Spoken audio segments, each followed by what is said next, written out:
County Planning Commission meeting for Monday, April 14th. And the hearing procedures, you have them up. Yep, there we go. Welcome, everyone. Your attendance and participation tonight is important and endures a comprehensive scope of review. It is important that everyone understand the hearing procedure to ensure an orderly meeting and afford an opportunity for all to participate. Public comment is essential to the process and provides much-needed information for the commission.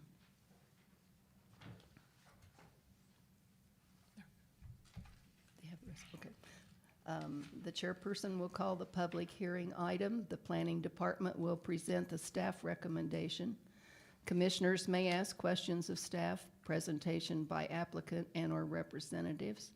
Commissioners may ask questions of the applicant, and the chairperson will open the public hearing. The chairperson will call for public comments from persons in support of the items, followed by persons in opposition to the item. The applicant will have the chance for rebuttal comments.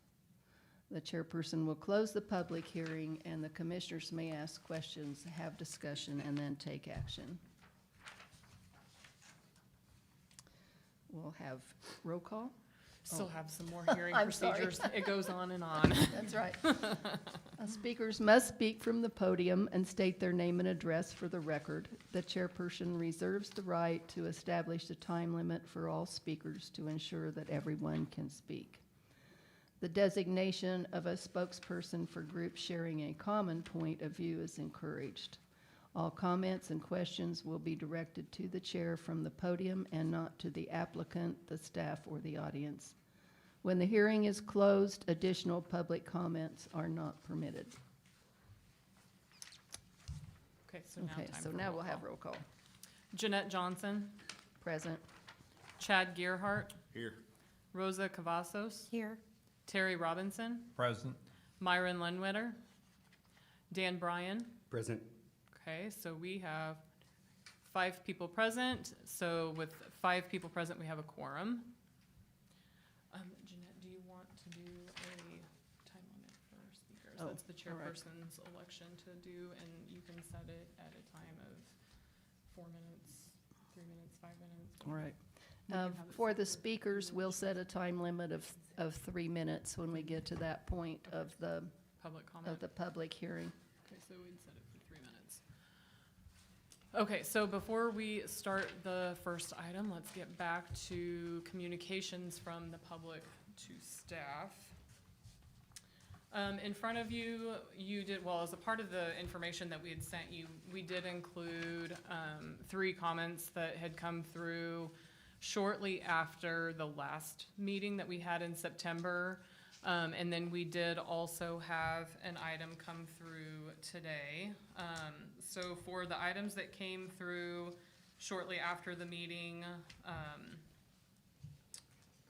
there was a question in regards to why it was that the applicant had been allowed to speak for a long period of time, and then why we limit public comment. And I just explained in that email that the differentiation is that the applicant does have the ability to present the information. Public comment, whether for or against, is set for that shorter period of time in regards to the response. We also had a comment come in stating that they were opposed to the permit based on infrastructure and roads, traffic issues that would come about, and the fact that it's located adjacent to a residential neighborhood. Music, trash, and noise would be unwelcome. And then we had received a letter with a litany of reasons on it, which was included as a part of your packet. So then the one that came through today, I wanted to point out, because this was something that came up after an event that was held there over the weekend. We don't know anything about the party or event that happened. It is a private parcel, and so if they have private events, they're allowed to do so. However, one of the neighbors did want to email and let the Planning Commission know that the site had been used on Saturday from about 4 p.m. until midnight, and then again on Sunday from about 2:30 until 5:30. And that this neighbor's concern continues to be the noise level. They were monitoring the decibel level from their home, and they indicated that they are a quarter mile away from the event area, and that they registered 85 decibels on Saturday and then 75 decibels on Sunday. But I want you to be aware that we're not here to talk about public or private events. It's just about the rodeo and public events. But this neighbor did want to notate that there was a concern in regards to noise and the decibel level that it gets to at their home. So I wanted to pass that on, and you do have a copy of that as a part of your information there.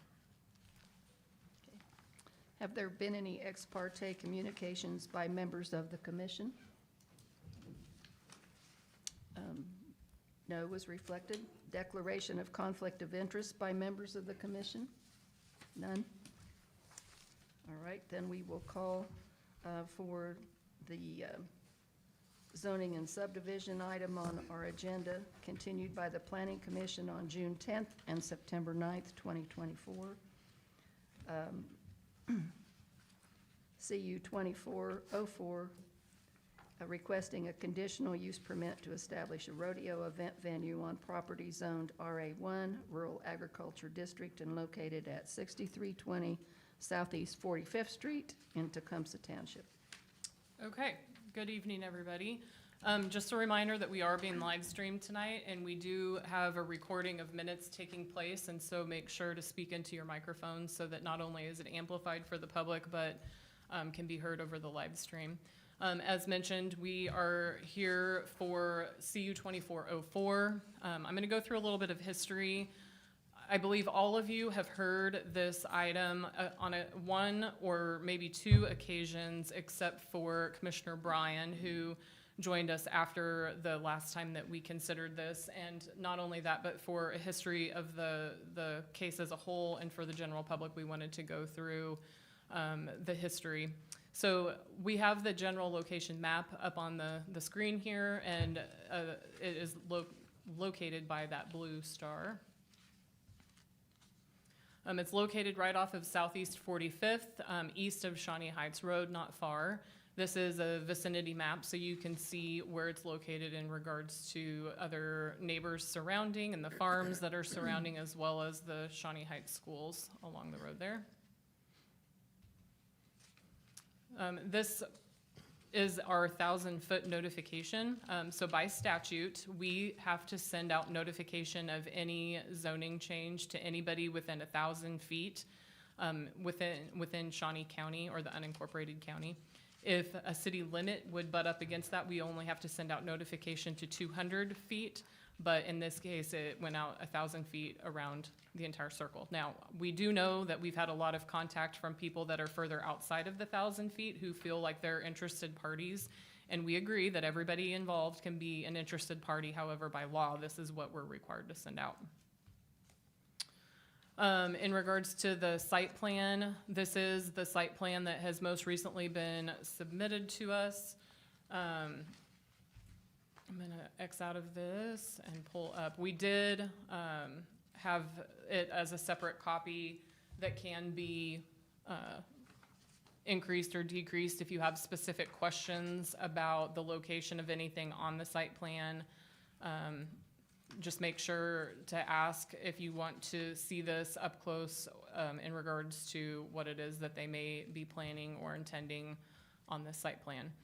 One thing I want to point out is that the CUP encompasses all of the area on the north as well as this area here on the center and to the east. But he did separate out this rectangle on the west here, and his residence is being constructed on that location right now.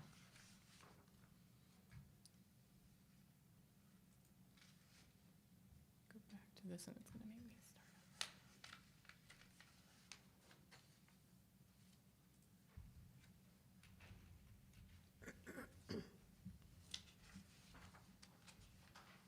start. Okay, so history of the case. The proposal was originally heard on June 10, 2024. At that time, we sent out 28 notification letters to property owners within 1,000 feet. We received a lot of emails in response to that, a lot of them in opposition to and support. We did have 32 people speak at the public hearing that night. It could be that there were more people than that at the public hearing who did not speak, but 32 individuals did speak in opposition that night and none in favor other than the applicant.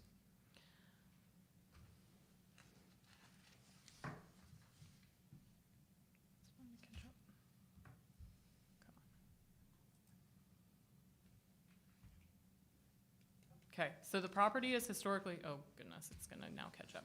Property has historically been used for agricultural purposes. As I mentioned, the applicant has recently constructed his home or is in the process of constructing his home on that property. It's located near Shawnee Heights Middle School and High School.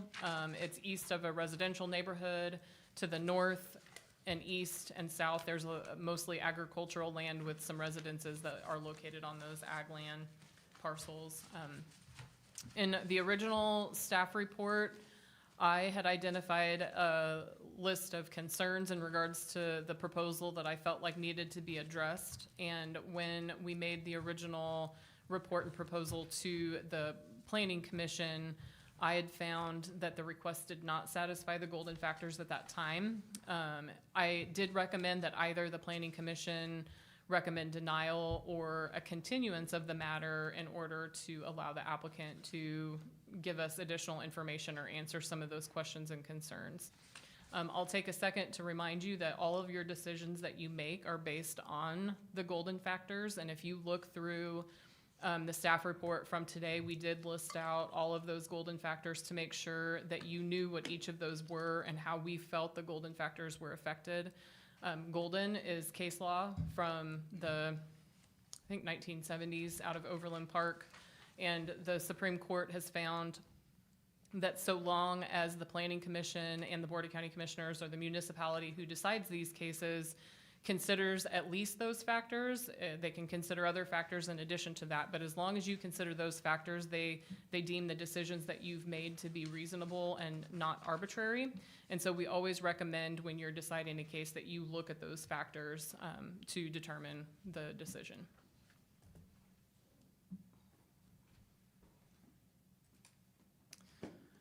So then at that time, the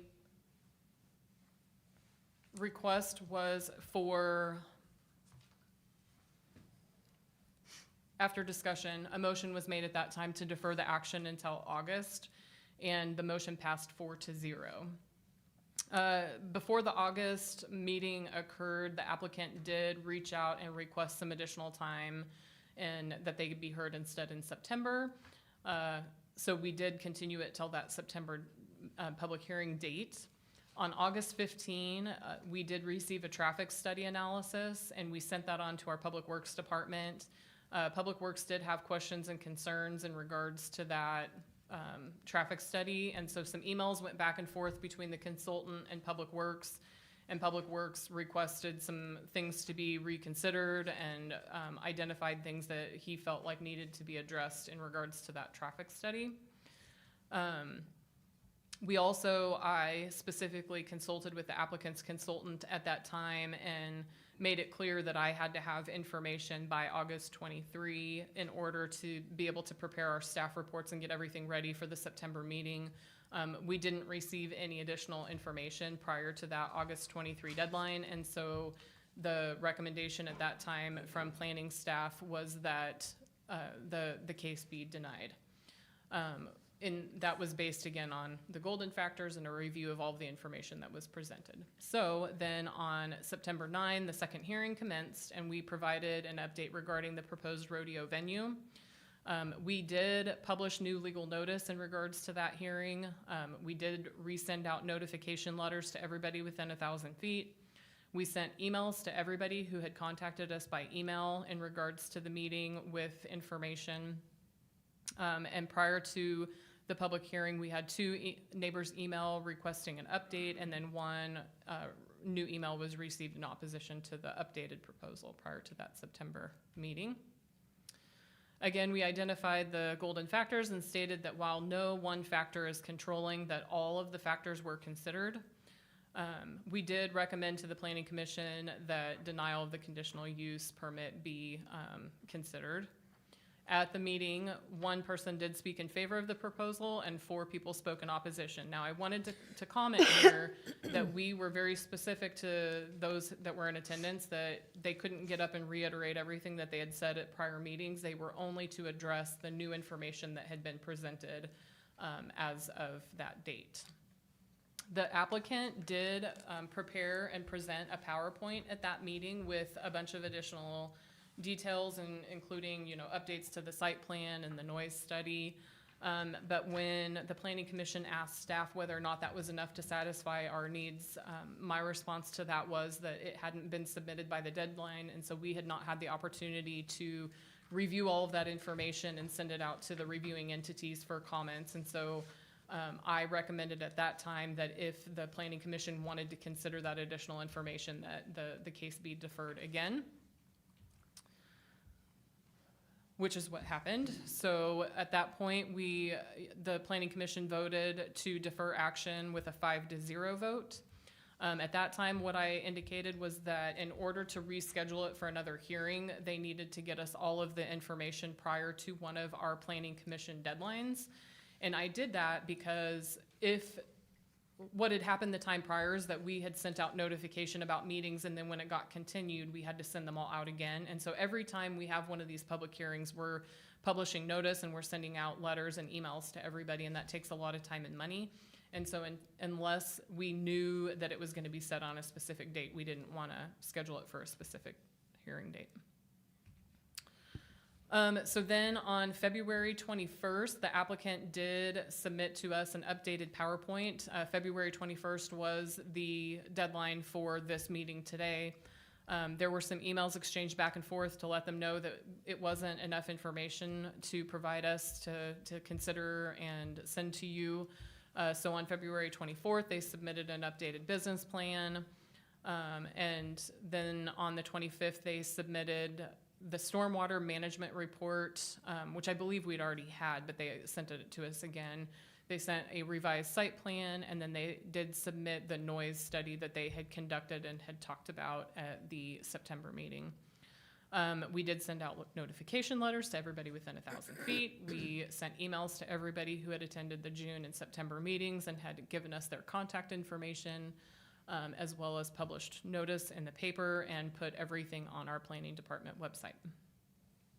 We got an email, the emails that I spoke of tonight, email asking for clarification on the hearing processes, and then 3 emails received in opposition to the proposal. On March 17th, Harim and I had been working on reviewing the case, and so Harim put together a list of concerns that she had in regards to the case and things that she felt like the applicant had not addressed in regards to the updated information they had sent. And she gave them a deadline of March 28th to respond, and so they did respond prior to that deadline with an updated business plan, PowerPoint, updated trip generation, and revised site plan. And I am actually at this point going to turn it over to Harim because she's the one who did the staff report and has done an update on the revised study. All right, thank you. So planning staff finds that not all concerns have been addressed, such as 1, the traffic study. There's still some issues that were not addressed. 2, the noise control. 3, landscaping. 4, security measures. 5, emergency services. And 6, emergency response plan. So I didn't go into details about the rest of this. Is there anything in particular that you wanted to talk about from those specifics from your staff report? So some of the items, for instance, the traffic study, Public Works had asked for them to address concerns in regards to the stopping site distance. So that wasn't addressed. There was information provided from the applicant in regards to the noise control report. However, not all of our questions again have been addressed. We wanted to have additional details on how on-site and neighboring residents' noise levels will be monitored. How is the applicant gonna determine the maximum allowable on-site noise levels before exceeding the exterior limits specified in this, let's see. We also had questions about security measures. We wanted to know what security company was gonna be issued for emergency services. We wanted to know if we could see an agreement or some sort of letter from the emergency provider to make sure that there is someone that's gonna be on site. In regards to the emergency response plan, we wanted to know what their plan was in regards to any incidents, medical emergencies, fires, severe weather events. Now, the applicant did address that, you know, if there was gonna be some severe weather, that they would cancel the event. However, we didn't get anything in regards to like what happens if there's, you know, severe weather that happens while the event is going on. What is their plan? So those are just some of some life safety issues, questions that we had that we didn't get information from the applicant. And I would note on the traffic study issues that the traffic study wasn't per se, while they did try and make some modifications and address some of the concerns, the main concern that Public Works had at the end of all of it was that there is a limited sight distance issue on Southeast 45th. And that with the sight distances, that anytime that the stopping sight distance was gonna be an issue if there was a queue of westbound vehicles that were formed waiting to turn into the facility. Also, and the mitigation to the issues that was brought up by the traffic engineer in that case was that they could add lighting at the entrance, but the problem with that is that that doesn't address any stopping or sight distances during the daytime. That may make an impact at night, but these events start at 4 o'clock, and if those same sight distance issues are at issue in the afternoon, that's not gonna make an impact. And so the Public Works Department was hoping that there was gonna be some sort of comment to address those specific issues, and that went back and forth between Public Works and the applicant's representative with no factor addressing that. And so we don't feel like there's safe stopping distance at the entrance in order to accommodate up to 400 attendees at that location. And, you know, the noise study, we did provide you with a copy of that, and while they did list some mitigating items, one of the things that they noted was that landscaping in and of itself doesn't really help mitigate noise. You know, it could be used in conjunction with some other items, but one of the recommendations was, I think, believes something along the lines of a 20-foot fence, which is just illogical. We can't put 20-foot fences up to try and block noise from an event.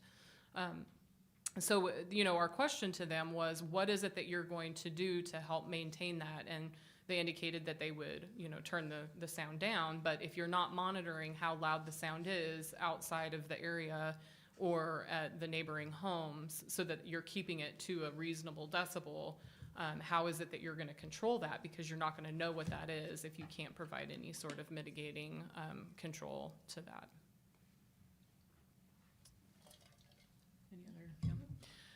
So based on the facts that we detailed in the 3 reports that have come up over the last 6 to 8 months, the planning staff still finds that the proposal doesn't meet the golden factors, and we're recommending that the planning commission recommend denial of the conditional use permit.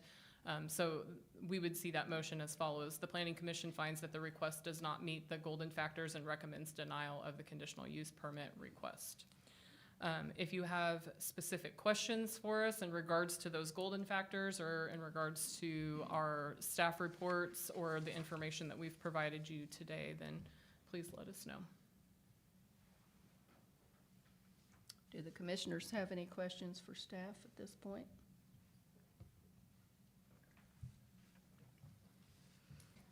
Yes.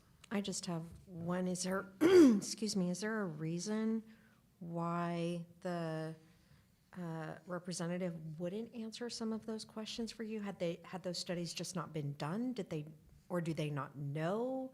I'm just wondering how, if the representative kind of failed on their end to respond, or I honestly don't know the answer to that, because those emails went back and forth between Public Works and the representative, but we also addressed it multiple times, not only within the staff report, but in our request to the applicant for response. And my assumption can only be that there is no good mitigation factor for it, other than what was recommended, which was putting up lighting. okay, thank you. Joni, what is the cutoff for a private event versus a public one?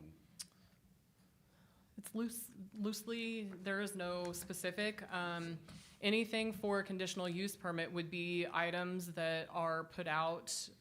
It depends on what the event is, and there's a whole caveat of all of the different events. But in a situation like this, if they're putting it out to invite the general public to an event, then that would fall under a conditional Okay. use permit. It would be no different than anybody else wanting to host a birthday party or a wedding or any other sort of event on their own property or house. We don't have particular noise ordinances, and everybody has the right to use their property to some degree without being told what to do. And so if it was an event for a family member or a friend or themselves, graduation, wedding, whatever, they're allowed to host those events. So even if, no matter what happens with this conditional use permit being presented today, they still have the ability to host private events, parties, whatever, on their property.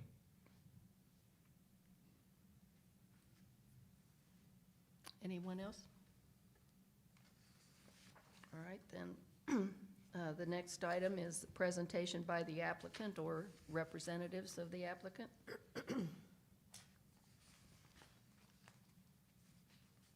Is there No, or anyone- Carolina, do you want to provide anything in response to any of the information, or add anything to what we presented? Yeah. Yep, up at the podium.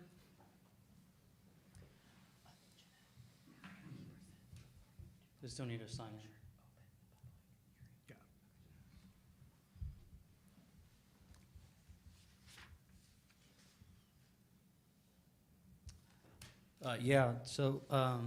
Some of the information that was shared as far as some of the correspondence between the city traffic or county traffic control and our engineers, I wasn't privy to that as far as what depth all that correspondence had gone. If I personally would have known that, some of these items that were specifically called out were needed, I would have been happy to jump in and push a little more on our engineers and professionals that we've hired. That's why we invested so much money into them, because we wanted to make sure things were done right. And, if we weren't privy to that information, unfortunately, we can't respond correctly. Harim did share some questions as far as, severe weather, what would occur if it was forecasted. And we responded obviously by stating that we would cancel the event if the forecast was unfavorable for that date.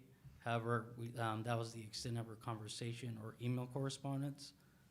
Anything beyond that was, nothing else was discussed beyond that. As far as additional comments being requested that weren't replied by us, I'm unaware of. So, and that could have been my fault that I didn't read through the emails correctly, but as anything that I recall, that was the extent of the correspondence. The other thing is, we've been going through this for a year now, almost, and, my family, my sister, myself, we've invested a lot of resources that, we could have used somewhere else if we didn't feel so strongly about this. Because we wanted to do things right, we wanted to show the general public that our intention was to start it off right, and, you know, we wanted, obviously, a decision in our favor, but, you know, we respect the decision that whatever's made today. And then, you know, thank you, everybody, for hearing us through a whole year. But that's all I had. All right, Thank you. thank you. We will open the public hearing at this time, unless commissioners have any questions for the applicant. I forgot to ask that, sorry. You can always ask them a little bit later, too. You're Okay. not limited to right now if you do have a question or something that comes up. So we will call for comments from persons in support of the items, followed by persons in opposition. So is there anyone that would like to make support comments? Support first, yep. And as people are getting ready to do all of this, please note that we do have a sheet on the podium to sign, but I also have one on the desk in front of it so that we're not all waiting for people to fill in their information. You can always do it as you're waiting for the next person to finish. Good evening, everyone. Just to kind of piggyback off what my brother said, some of those items that Hareem had mentioned. So, for example, the sound or the noise study specifically, because it is in like engineered terminology that many of us don't really understand or come across on a daily basis. It's kind of hard to understand. I don't know if you had an opportunity to reach out to our sound engineer to get any clarity on some of those questions that you had. This isn't a time for question and answer. You'll have to just present your information. Okay. Okay. I just wanted to mention that because we emailed back and forth, and that was, you know, one of our conversations. So I didn't know if you were able to get around to that. So, like my brother said, we've been working on this for now a year, if not over a year. And it just seems like we could come up with many solutions or try to mitigate the many questions or concerns that the public has or the neighbors have. But at this point, it doesn't really seem like we could do right by this, honestly. I think most people have made up their mind, and unfortunately, you know, we did feel strongly about this and still do. Unfortunately, you know, it's not really working out for us, but thank you to everyone. And, you know, if you did consider it for a moment and kept an open mind, thank you for that as well. Yeah, and that's it. Thank you, guys. Is there anyone else speaking in support? Then we will ask for persons that want to speak in opposition of the application.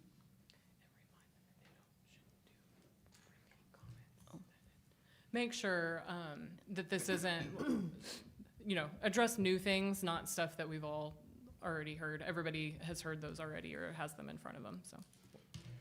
Good evening. My name is Josiah Jackson. I live at 6221 Southeast 44th Street. Are you able to pull up the map specifically with 44th Street? I wanted to address something with that traffic study.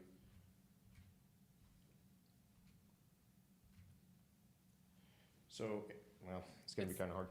So the area in question.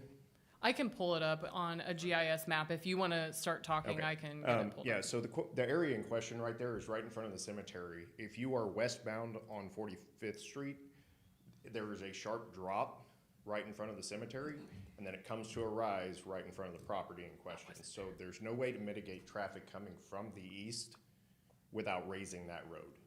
Because no matter where you place the entrance, it's gonna be right there. So if somebody's coming out of that bottom, it's gonna be an issue. So I just wanted to bring that up to clarify some of that. I'm sorry, my mouse is, I'm trying my hardest. This isn't like, I feel like you guys have been here before when we've had these same issues. Okay, here's No's property, and the cemetery that you're talking about is right here. Yes, and the entrance to the cemetery, if you notice, it's on the western edge of that area. That is at the crest of that rise. So if you are just to the west of that entrance and you are in front of the cemetery, you cannot see a vehicle unless they're a dump truck or something fairly large. So I just wanted to add some clarity to that for those who aren't familiar with that street. So, thank you. And you can just leave that up, that would be great.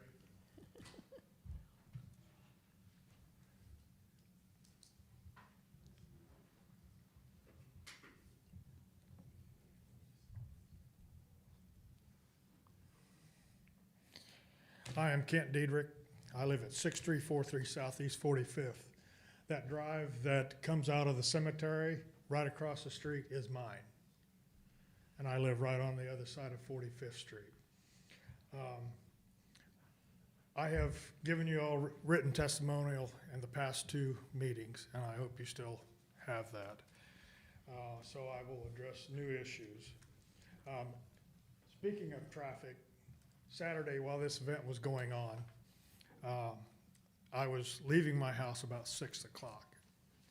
There was traffic coming both directions down 45th Street. Traffic slowed drastically on the entrance to the event. As I was coming home at 10 o'clock that evening, I had to stop in the middle of 45th Street. There were people turning around in my driveway because they had missed the entrance.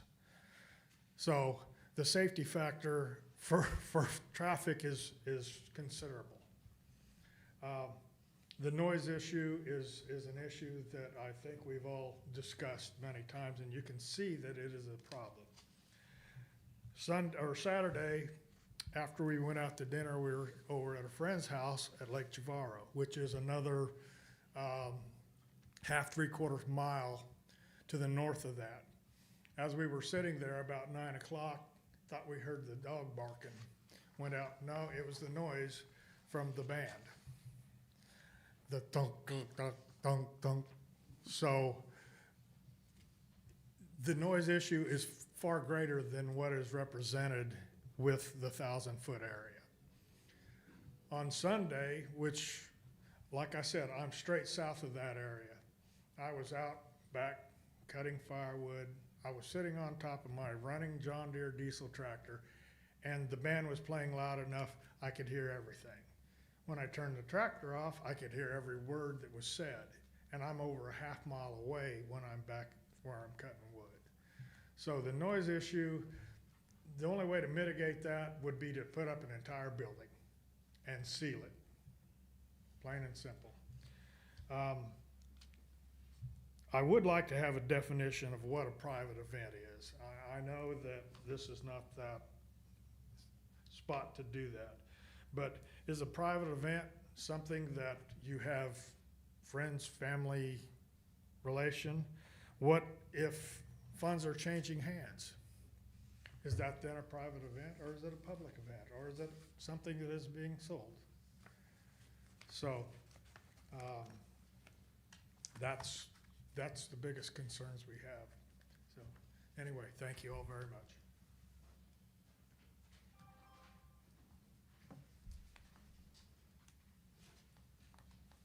Anyone else? Can I address some of the things that were said? After that was over, you'll have a Yes, chance. you'll have an opportunity. Okay, well, I guess the next idea is, oh, he's speaking against? Yes. All right. My name is Mark McLaughlin. I live on Stanley Road at approximately 37th Street, and I can hear the goings-on at these events. Well, just for example, when Shawnee Heights plays a football game, I can hear those games, but they're over by 9 o'clock at night. You know, I hear the band at halftime. I hear these events, they drowned out the noise that the band at Shawnee Heights or the PA at the football game makes big time. But I can hear both from my house. But like I said, the events at Shawnee Heights are over by 10 o'clock at night. I've lived in this area since 1973. The school was there in 73. I've been there since 73, but the school's okay. You know, that was there when I moved in. This wasn't. This is why my parents, mom still lives in the area. It's why she still lives there. Nice, quiet area. It's why when I bought my house in the 80s, I stayed in the area because we didn't have stuff like this. Because like I said, I heard the event Saturday night. Then I woke up, started working in the yard on Saturday or Sunday, and it was still going on. Or at least there was still noise coming from there. It might have been a different event, I don't know. But when I drive by there Saturday night, there's people taking money as they come through the gate. And this does not meet my definition of a private event. Because when I have friends over, I don't stop them at the road and collect money from them. I don't know if anybody else in this room does, but I don't. So like I said, they're already having events here, and I talked to a friend of mine who lives much closer than I do, and he said he thought it was more of a rodeo going on there Saturday night than a music festival. So I really don't know what they were doing, but I know it was noisy.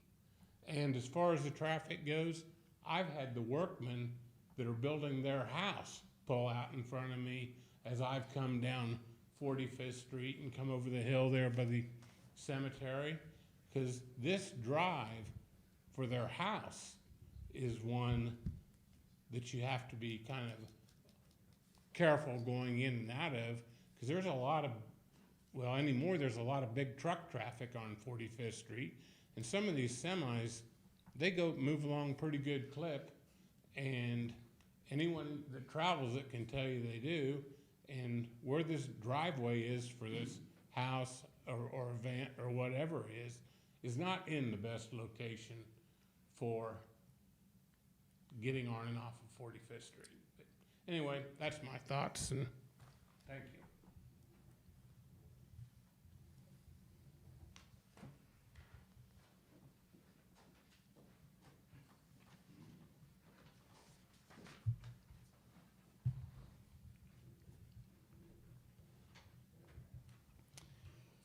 What has anybody taken into consideration as far as restrooms for a large gathering like this? Has that been discussed at all in the past? Yes. Can you give your name, please? Roger Crouch.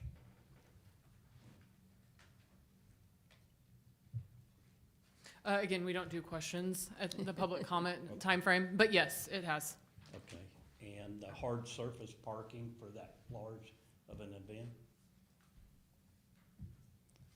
And as far as the drive goes, I was just about at an accident there with a horse trailer pulling out, coming back from Lawrence, headed west on 45th Street about, it was last fall or early this spring. So that is, the driveway to that house, whoever approved that is in the wrong location. Plus they have planted shrubbery out by the road, which is only gonna make that a worse of a problem.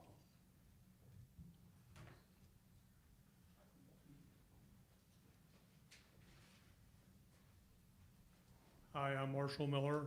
I just had a question about the landscape plan that was shown there on the site plan. It showed a bunch of trees. So is that plan based off the trees being 10 or 15 years old? Because usually on a construction site, when something's new, the trees are half-inch thick or, you know, the trunk some. So is there some kind of the facility couldn't open until the trees are 25 foot tall or something like that? Just kind of wondering about that.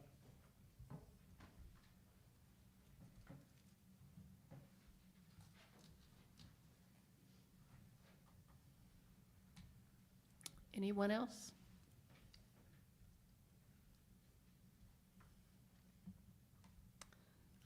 If not, then the applicant will have the chance for rebuttal comments.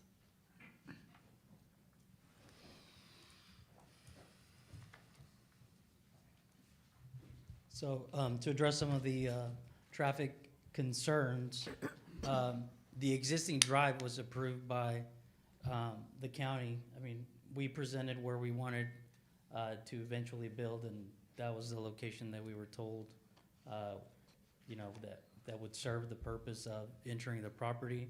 Initially, we were using the cemetery entry right here, because again, to his point, that was the highest point at the crest to the property, and when we purchased the property, that was the existing entry. So, not knowing to me, when I purchased the property, after several maybe a year after I purchased the property, I was told I couldn't use it no longer.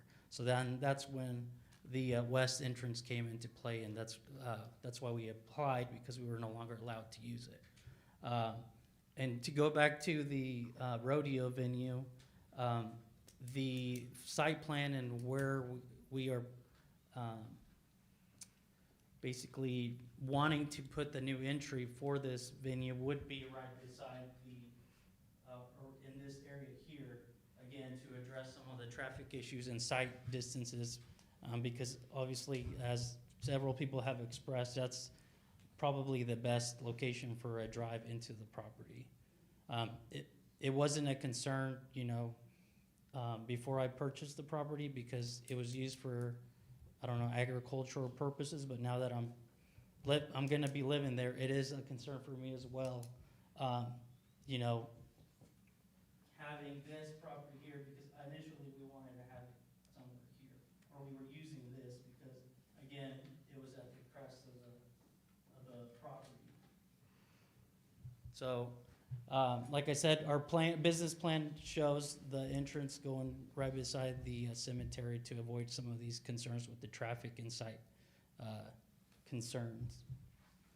And then as far as the party that we had Saturday, I don't know where the comment came from as far as money exchanging hands, but I believe that's a malice statement, because at no point any dollars were exchanged between anybody. That was my family. That was my father's cousin who had his birthday out there.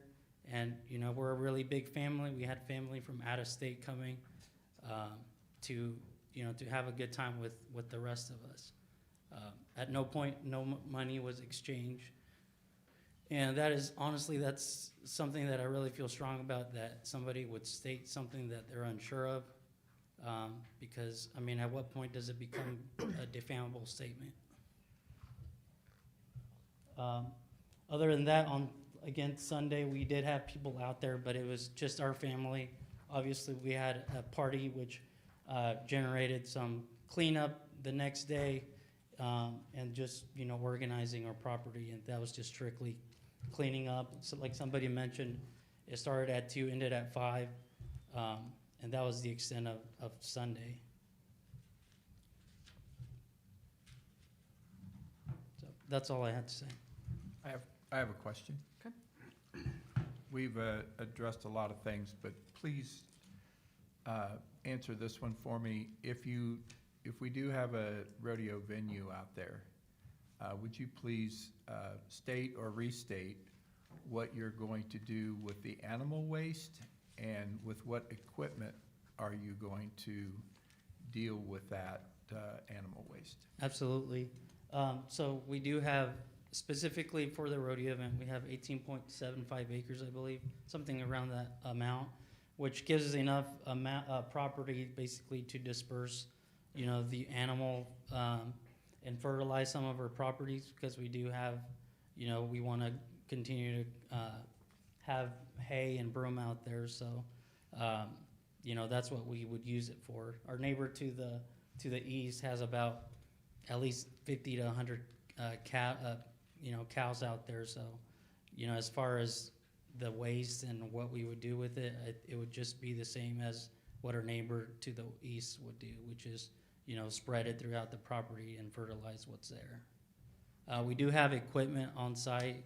We have track loaders, a track loader that we would use basically to spread all of that manure or whatever. I do want to clarify that none of these state animals are permanent to the property, as they are basically, they're owned by people that, you know, travel the country doing this for a living. So all of the animals that would be utilized for a rodeo would be brought in that day or, you know, a day before, just in preparation of the event. All right, thank you very much. Yep. Any other questions?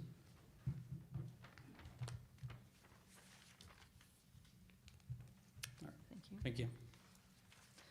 We will close the public hearing, and the commissioners may ask questions or have discussion.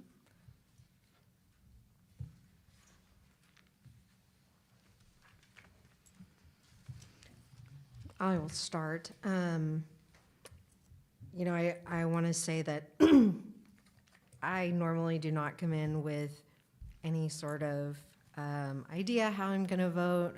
I read, I listen, and even, you know, me reading everything beforehand doesn't necessarily determine how I'm going to vote, as many people get frustrated because they don't know what I'm going to do. And that's okay, because I want to hear all points of views. I want to understand. I want to, you know, make sure I hear what Joni is saying and what my fellow commissioners have to say. And so I don't want anyone to think that I already have a preconceived notion about what I plan on doing. I will say, since this has been brought in front of us for almost a year, and I think it was one of our first meetings, Chad, if I remember correctly, and I was so looking forward to seeing what this could be, and I understand the family, and this has been something that has been part of their family lineage since before. And the high hopes and entrepreneurial aspects that they hoped at this, and working with the community, and, you know, Shawnee Heights and having school lessons and things out there too. You know, in the back of my mind, I'm thinking how great it would be to have another revenue source for the school district, because there isn't anything out there. And so my hopes were really high that this would be some, you know, venture that we could approve. And, you know, I live in Shawnee Heights. I've driven down 45th Street. I even went to the North Topeka area to see what that looked like. And I visited with the owner there and what they do on their rodeo nights, and kept thinking, well, maybe there's a chance that this could work out. And you know, unfortunately, I just don't think that there is at this point. I don't know if there's another time when you could come back again and have a lot of these questions answered.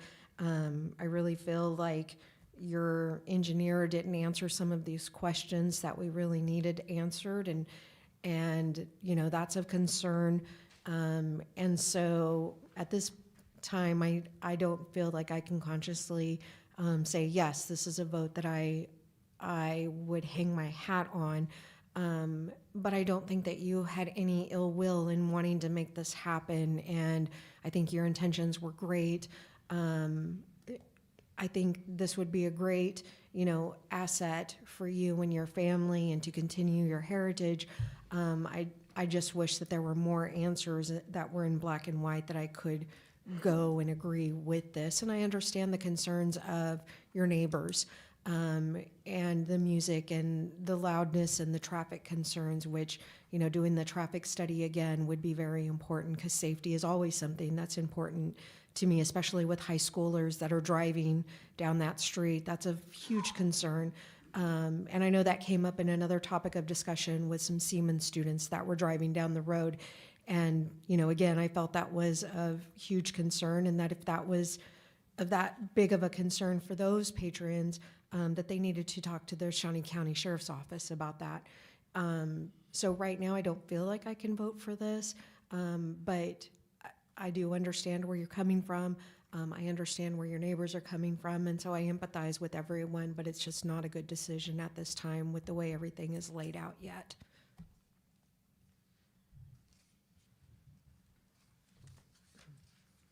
Do any of the other commissioners have questions or Can care you- to make a comment? Can you zoom that out a little bit and just so I can see for my own edification where, most of it's RA and RR, where's the next closest?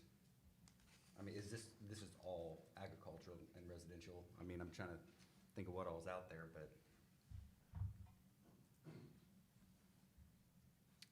I'm trying.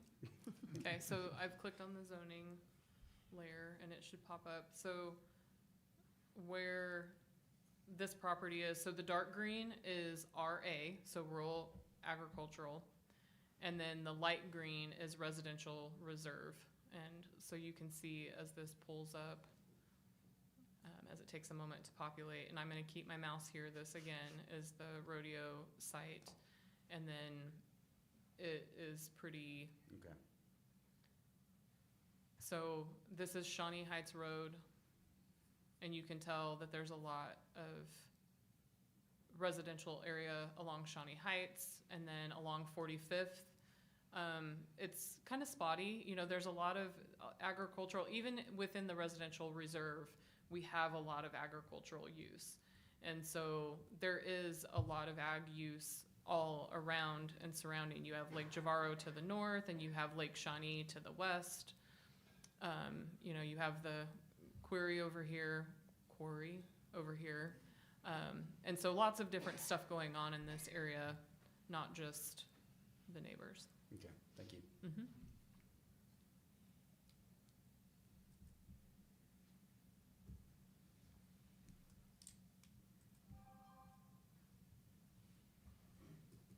Any other questions or discussion? If not, are the commissioners ready to take action?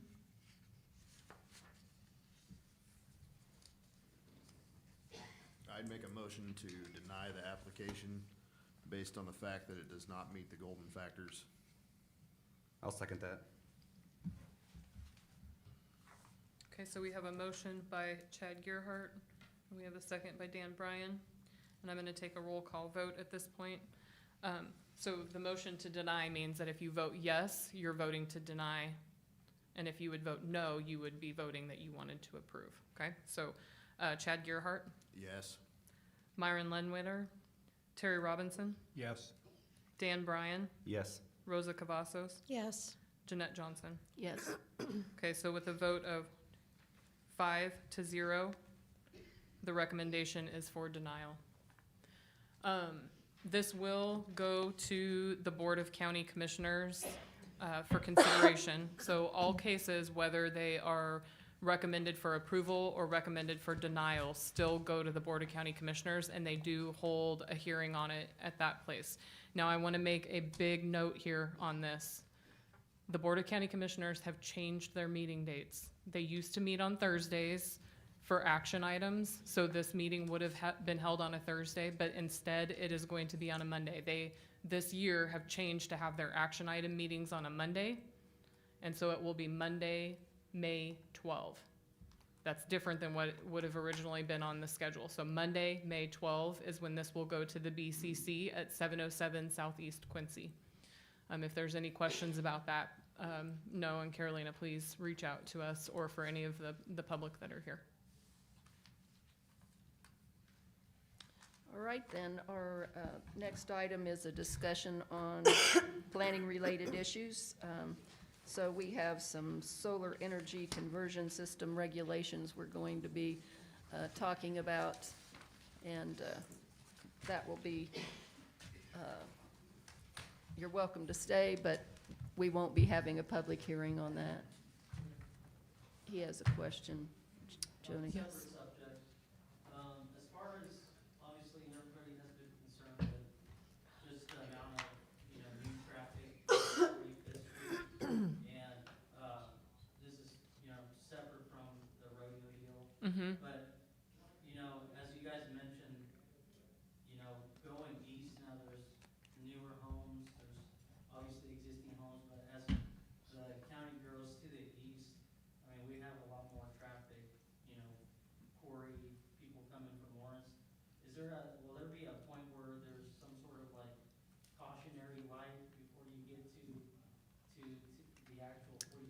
I would reach out to the Public Works Director, Kurt Niehaus, and see what the plans for 45th will be. Okay. Yeah. Like some people express, even my drive that got approved to be there is still. Yes. His desire would be to put a cul-de-sac in at 45th and Shawnee Heights Road, but that's not gonna be able to happen right now. But my recommendation for any questions about cautionary items would be to reach out to Kurt Niehaus at Public Works. More like a roundabout, not a What did I say? Cul-de-sac. Cul-de-sac. Not a cul-de-sac, roundabout. Maybe a was like, cul-de-sac would stop your wow. issues, because then nobody would be able to go anywhere. A roundabout. Thank Like you, I had- Chad. Thank you. Couldn't let it go. Yeah, I couldn't let it go. Woo. Thank you. I was imagining where this new neighborhood was going. I was like, I had no idea what she meant. I was like, where is this neighborhood gonna go? That would be called a roundabout. The rest of us were too polite to bring it up, but. So the next item on the agenda is actually public comment, but there is no one here for public comment, so we will go straight to Sol. And even then, I was gonna ask if you wanted to move public comment to after solar, just in case, since this is just a work session. I'm going to get out of this PowerPoint because actually I'm gonna pull up the sheet that, I'm the one solar guy left. did you hear what we were doing? I suppose he's out. Maybe he's just taking a break. Yeah, the one guy in the front row. Well then, how about the next thing I would like you guys to consider then is a motion to move public comment to after the solar, so that if he does come back in and if he wants to say anything, that we could consider public comment after the solar discussion. I move all of that. I second. Vote, Jeanette Johnson, Yes. Rosa Cavazos. Yes. Terry Robinson, Yes. Dan Bryan, Yes. and Chad Gerhart. Yes. Okay, so motion passes 5-0. Move public comment. Okay. I'm gonna be honest in telling you that I haven't spent a whole lot of time doing a whole lot more on solar conversion systems, because I really feel it's important for us to really discuss the size of the parcels, because the size of the parcels that you may allow with solar is really going to make a huge impact on things like setbacks. And I want to be, you'd asked, Dan, you'd asked the question at the last meeting about, where I came up with the number of 150 to 200. Actually, I just came up with it. I have no preconceived notions. I just know that the bigger the parcels get, the more intense and the more issues that could come up, in my opinion. I think that the smaller the parcels are with solar energy conversion systems, then obviously you have fewer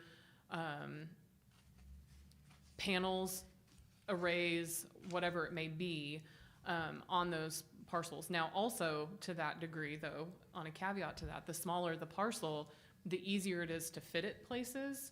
If you require 150 to 200 acres, then it would entail needing to have a larger set of acreage together in order to get a solar farm in. So I think that there's some pros and cons to doing, no bigger than 20 acres or no bigger than 50 acres. I think it could go either way, but honestly, if you said to me today, Joni, I don't think that we should do more than 25 acres, I would say, okay, let's move forward with the concept that we're only gonna do 25 acres. Now, I think in contrary to that, my understanding is that to do at least 1 megawatt, I think that the ones that we have that are currently like 15 acres, they needed all of that acreage to get that 1 megawatt. And if we start putting 150, 200, 500 foot setbacks, it's really gonna shrink down the size to an area that's smaller, and then you may not even still be able to get the 1 megawatt. So it could be in a situation where we say, we don't want it to be any larger than 1 megawatt. And maybe that limits the size of what it is, or we don't want anything more than, 2 megawatts. Now, I cannot tell you what that necessarily means. I just know that when Evergy and Free State were doing their first solar farm projects, when we discussed additional setbacks and shrinking it, they said to us, if it goes any smaller than what we have, it puts it below that 1 megawatt, and it no longer makes it financially feasible or logical to do it at all. And so I just think that, you know, if we want the ability to do these solar projects, we probably need it to be bigger than 10 to 15 acres. It needs to probably be at least 25 to allow for some setbacks from locations. Now, again, the smaller the parcel, the closer it could be to residential homes, because you can fit it into much smaller locations. Thoughts? With still Questions? the ability to, say we said 25, they could stack a couple of 25s together and build a bigger one? Would that, We could put a height requirement. I mean, depending, sorry, not height, like 25 acre plot here, 25 acre plot here? I would still absolutely recommend that you put some sort of, depending on what size you pick, Mhm. I still recommend that you put some sort of distance requirement between them, Okay. because otherwise, you're right, they could do multiple 25 acre parcels nearby one another. Yeah. Are there bigger, I mean, 1 megawatt is what they said they need to break even or make financially feasible. Is there, what's a maximum out, I mean, what are the, I don't even know, I didn't look for that. Thousands of acres. I think the one wonder what those in produce. Douglas County is like 1,500 to 2,000 acres. I mean, I think that, you know, some of the counties have put maximums on them, and they're like 2,500 acres. It's a lot. But Is Douglas County's completed? I don't know the answer to that.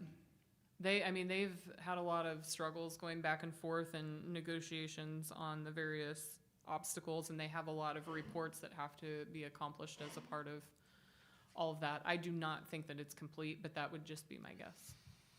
Joni, did Josh Spotty mention how much, because was it 3 megawatts required for the power pool to consider wind to hook up to? I don't remember.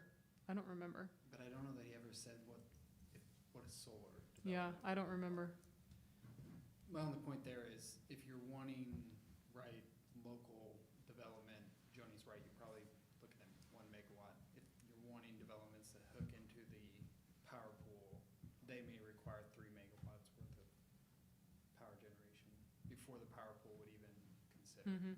Yeah, it may be that no logical person is ever going to come in and ask for 100 acres, because really the look is it's either small, local, or mega. And honestly, I don't know, because what you hear about the most are the mega ones. You don't hear as much about the smaller ones. I know Small that local being Free State, not maybe Evergy, well. because Evergy's pretty big. Right. What I guess when I say small local, I mean it's not an outside entity who's looking to come in and do a utility scale that's 2,500 acres. It could be more just, I call it local entities. I mean, Evergy may want at some point to have a much larger, but again, you know, it's the process that it goes through to connect. But this would limit anybody, including Evergy, from being able to do it. Joni, did you say 2,500 acres? Is that, okay. 2,500, I yeah. thought that that's what you said. I was Yeah. just looking up because when we were in Vegas, I saw those solar Mm-hmm. fields. They're on, I just had to Google it, they're on 640 acres. Yeah, so And they're a lot. the Pot County has a long-term moratorium on larger solar farms. They added kind of as a, not by right, but within their ag district, you can really put a small-scale solar garden, is what they call it, instead of a solar farm, up to 16 acres. And again, that would fit what we have currently. Harvey County is prohibiting any sort of commercial or utility scale. They allow personal or limited, which would be to your own home. But limited is like that definition where we discussed where it's kind of like churches or groups or schools or neighborhoods coming together and doing it as a group. But they limit theirs to 10 acres. How big is Free States again, off of Auburn Road? Like 15 acres, 15, okay. less than, yeah. And then it looks like Sedgwick County, they define theirs as a small scale as 10 acres or less, which again, I'm pretty sure that 10 acres, you're really cutting it close to even being able to fit 1 megawatt on there, unless don't you're thi- going all the way to The edge. the edge. You Yeah. couldn't have any setbacks of Yeah, any kind. right. Medium scale, they say 10 to 50, which I think is funny because, I mean, medium scale, that's still really tiny. And large scale, they say 50 acres or more, but then they say that they're prohibiting them in the urban growth area, which in our area would be pretty much the area right around the city of Topeka. Not just the 3 mile, the urban growth area is a much smaller area within their city. And then they say cannot be more than 1,500 acres. So you're looking at a large scale can go from 50 acres all the way to 1,500 acres. Douglas County is limiting theirs to 1,000 acres unless the BCC approves larger. Now, I am almost positive that the one they have pending right now is larger than that. However, I don't know if their limitation is 1,000 acres of the solar panels and solar arrays, or if they mean 1,000 acres as the project area as a whole. Because really, you have to define both. Like even if we say 50 acres, my recommendation would be that you put a limitation that says no more than 75% of that can be the solar arrays. You have to have some open space around it and setbacks. So I'm not sure with that 1,000 acres what that exactly means. So discussion, tell me what you guys, you're not making any decisions necessarily, but you can say, well, I would move to do this, but we don't, none of these are decisions that are final. In the long run, you could come back and say, you know what, we've discussed all these things and I really think we should make it bigger. What you're doing at this stage is kind of giving me direction so that I know, based on what you're hoping and thinking, that this is how we'll keep it to fit into. So tell me what you guys are thinking. When you're thinking solar in Shawnee County, what is it in your mind? Well, the biggest difference, as you're looking at the different counties, in my mind, there are 2 issues that come into play. One is, if you're gonna be removing a lot of trees and vegetation to clear an area to put solar panels in, I'm not sure that's in the public interest and would find public favor. Could put it that way. Second, the other thing is if there is going to be a solar field of some kind, it would have to require some sort of screening so that it is not visible. So when I stop and think about the first criteria, I would say, we can go anywhere from as small as they want, which, you're probably 15, 20 acres is probably minimum, and probably limit it to 50 acres. And I don't know where they're gonna find a 50-acre site where they're not gonna either be taking up cropland, or maybe they could do an 80, cropland or pasture, or an area with a lot of trees. I don't know what farmer is going to sell a solar farm 80 acres of prime farm ground, or if they are, they're getting a pretty penny for it. So anyway, I would, in my mind, I would think 80 acres would be the maximum.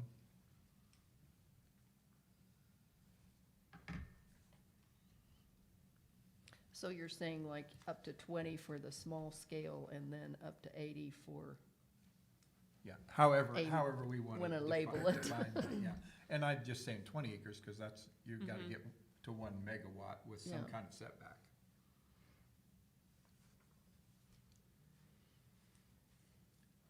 Personally, we're gonna get down to this you know, as I've spent time talking to people about this, the whole idea of solar panels is not that big of a deal as far as it, even with airplanes and all that kind of stuff. I've spent a lot of time talking to folks about that.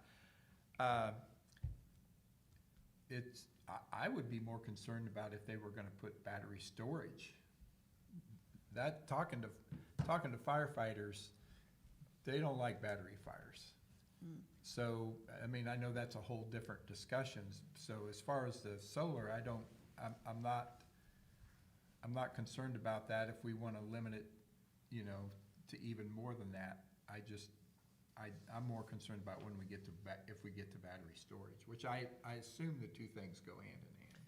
They can and they can't. I mean, battery storage can go with a solar facility for sure, but they can very well be independently maintained as well.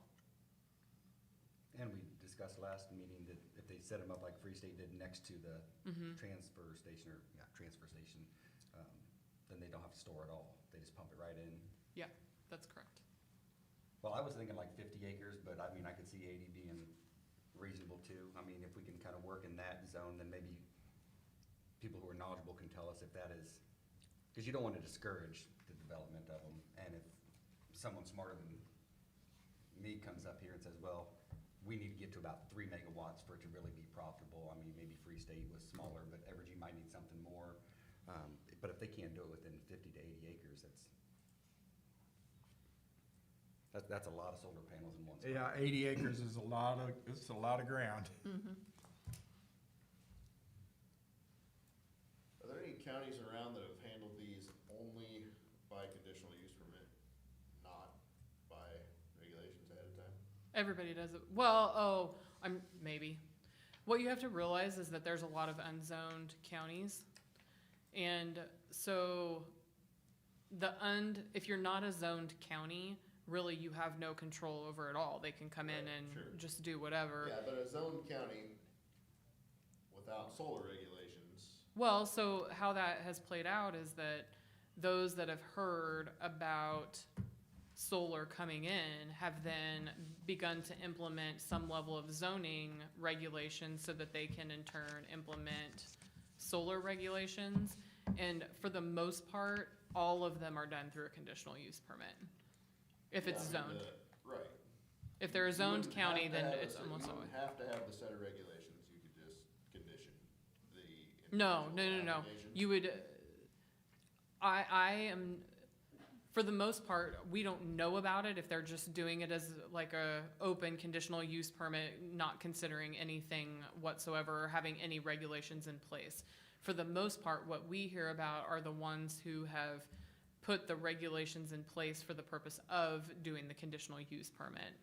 So you do both, like you don't, like I know that you and I have talked previously about, do we put solar regulations into place or do we just see them on a case-by-case basis? Condition the condition the case by case. But it doesn't give, in that case, then it doesn't give the applicants any direction. So it's kind of twofold. Not only does it not give the applicants any direction, but depending on who the planning commissioners are at the time, like you all may be seasoned with solar farms, but in 10 years, they may not know anything, and so they may want a little bit of direction. So it can go either way. I just don't know of any counties who do it as a conditional use permit without there being some sort of regulation already in play. And if we get these regulations written and in place, do they still have to come here to present their plan? Yes. So they would, even once we have regulations approved, it requires them to come in for a conditional use permit, just like the rodeo venue for consideration. So even in that, you still have regulation and control. It just, these regulations give them kind of a guideline for what it is that they're looking for. Can we waive a first. regulation inside of a conditional use permit? Well, if we can't, surely the county commissioners can, because that other county put up there, who was it? They said they can go up to 1,000 acres. yeah, up to unless approved by 1,000. the Board of County So Commissioners. I think if you wanted the ability to do that, you would put it in writing if you felt like there were specifics. So technically, to answer your question, Once the regulations are in place, then no, that's what the regulations are and you have to follow those. If you want to get away from those regulations, then the answer is you have to come in and request a variance to that at the same time. Now, do we look at regulations and try and see where things fit in and can you wiggle around? And sure, there are decisions that administratively we make every day where we say, you know, well, it's close enough, we'll go ahead and go with it. But for the most part, no. If the regulations are laid out, they're going to have to meet those specific things because that's why you have public hearings to specifically address and identify concerns and issues. And, you know, say for instance, you had one topic that was a hot button topic within those solar regulations and, you know, you had all this public comment about it and public ire and whatever. You make a decision and it's written in your regulations and then, you know, 5 years down the road, they're like, well, we decided we're not going to follow that. We're just going to do something. So you've just eliminated all of the due process that happened to put that regulation into place. So no, I don't think that they could unless there's a specific allowance to give that authority, that flexibility. I'm trying to find here where I'm at. So Joni, are you envisioning regulations that would say we will not consider an application unless you're under 80 acres, you're under X, Y, and Z, and you meet all of these other Your requirements? setbacks are 200 feet, Right. You're putting a. Right. So what we would do is we shielding, would have putting- like Yeah. we're gonna allow consideration of solar farms or solar regulations, solar conversion systems. Here are the things that are required. You know, maximum of 80 acres, 75% only 75% of that can be solar panels, solar array. You have to have so much setback. Your maximum height of the solar panels can be so high. You have to do, you know, these engineered reports or these tests. So you would lay out here the 10 or 15 things that you have to do, plus planning commissioner, board of county commissioners can add, just like it now, they other can add other requirements. requirements if necessary based on the circumstances of the case. Yeah. But at least it gives them some direction of what they're doing. I mean, you're looking really to limit liability on both sides for the applicant and for anybody who would protest Correct. against. Okay, so here's our current solar farm right here. One of them. So what you can see is that is 13.6 acres. So I was gonna see And if, I can tell you, I drive past that almost every day. I didn't even know it was there until you told me. Yeah. I didn't know that because I Yeah, didn't either. Yeah. because they have a fence and then they have the plastic. Well, but slats on the do chain they have the fence. plastic So when you drive by, slats? it just looks like it's part of the. Yeah. the So station. the one, can anybody see, is that 78 acres? Yes. Yep, 78.37. So I'm doing this as an example to say, okay, here is, if you did 80 acres, this is unplatted, so with road right away, it's probably 80 acres. So if you put a solar farm on this parcel and you said, okay, we don't want, well, obviously there would be a distance issue, but we're not thinking about that right now. You want a setback of, let's go with 150 from the road.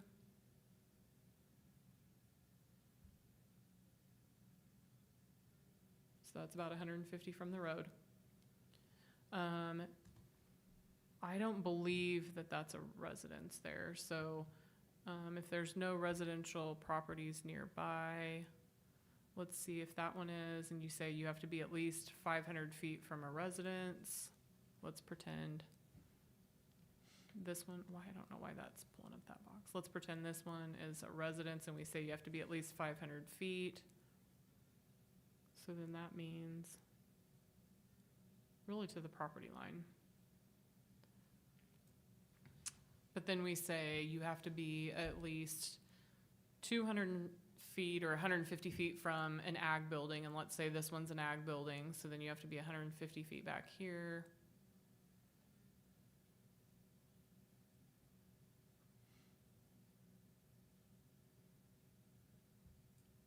So on this parcel, if you had kind of normal setbacks, what I'm gonna do is a little measurement going.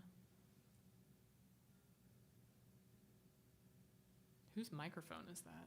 Chad, is that yours? It's making noise. Okay, so let's say with setbacks on an 80-acre parcel,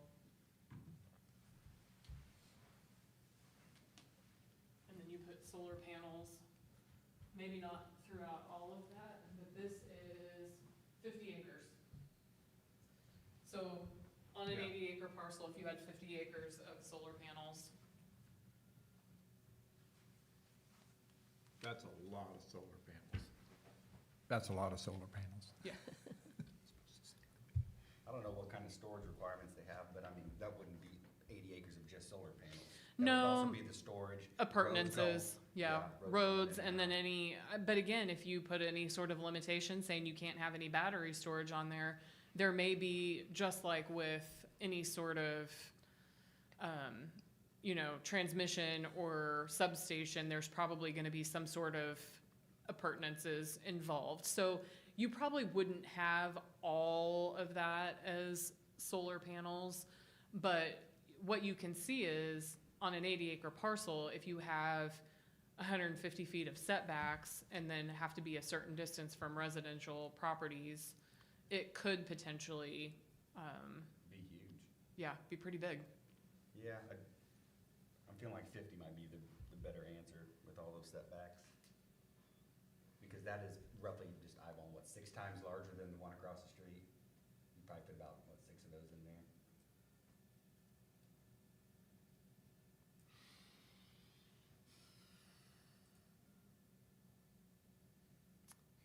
That's 40, 112.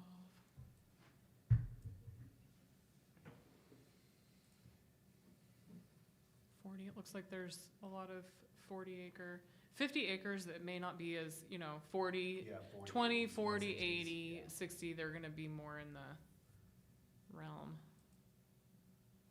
So it's kinda hard I just Well, like using as an well- example properties that are in existence to see what may be there, but yeah. Yeah, you're right, because if they're buying up land, it's gonna be in 40, 80 increments typically. But we could do 80, leave it at 80, but just have bigger setbacks, just to limit the size. Because this is Wild West, right? I mean, we can do whatever we want right now. Exactly. Okay.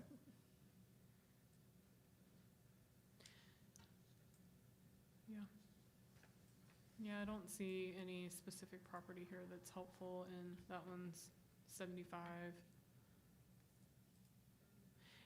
And it could be that, say, for instance, if you have, it doesn't have to be one single parcel, it could be a combination of two. So if you have two 20-acre parcels, you could have 40 acres together, or in the alternative, if you have two 40-acre parcels, you could have, so like, if these two are each 40, they could do a conditional use permit for up to that 80, combining them together. It's just when they apply, all of the applicant information showing both parcels would have to come to us, and then they, on their site plan, they map out around the entire parcel, showing. And if they own 160 acre, there it is, piece of land, they could just carve off one corner Yeah. and make their plan. And you that way. don't even have to, they don't even have to plat it or survey it to take it off. Just when they do the conditional use permit, the site plan would just like with Nose, except for he did actually carve out a piece, so I guess that's an incorrect statement, but you can just carve out on the site plan the area, and then anytime we have a site plan that's been approved, everything has to lay out just like on that site plan, and if it doesn't, then they have to come in for amendments. And depending on if it's a minor amendment or a major, it might come back in front of you for any changes. And when it comes in front of us, what would the zoning change to then? It doesn't change on the zoning. Okay. So the zoning, when it comes to a conditional use permit, the zoning always stays the same. You're just adding a special layer on top of it with Okay. specific conditions. And so my recommendation from the beginning was that we probably limit this to RA and RR. You could limit it to just RA, but, you know, if I show you again the map of our county as a whole with the zoning layer, what you'll see is there's a lot of ag land out there that falls in the RR zone because you can do ag use in the RR. So again, light green is RR, RA is rural agricultural, and then the RR is residential reserve. So light green RR, dark green RA. And the current one that we've approved is in RR. And did you tell us last time, does City of Topeka have any regulations right now for solar? I Like the ones we're talking about, not personal use. don't think that they have any, I mean, they have the VA, but that's on federal land, and so it's a little, Okay. when it comes to federal land, you don't have as much ability to regulate what the federal government can do on their own land.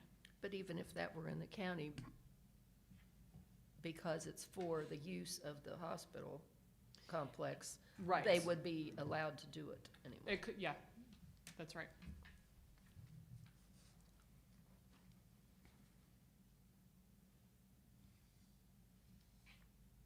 And again, if you limit the ability to use battery storage, chances are then is that they have to be close to a transmission line that they can tie into or a substation of sorts. Well, either that, the biggest thing about these battery fires is from what I understand from firefighters, is they can't put them out, they can just cool them down. And so you would need to have strict regulations as far as hydrants, you know, water pressure, all of that, so that if something does go wrong, they can get enough water on it without running out to cool the batteries Yeah. down, depending on the size. And that gets fairly technical. I don't know how we're gonna work through that. But that might be something that we just have to have them submit a report Yeah. to deal with. Mm-hmm. I think what's really important for us to remember here is if we're going to codify these things, I think we need to be thinking about the future. And 80 acres and then limiting it, you know, would give somebody a reason to come put a solar farm in.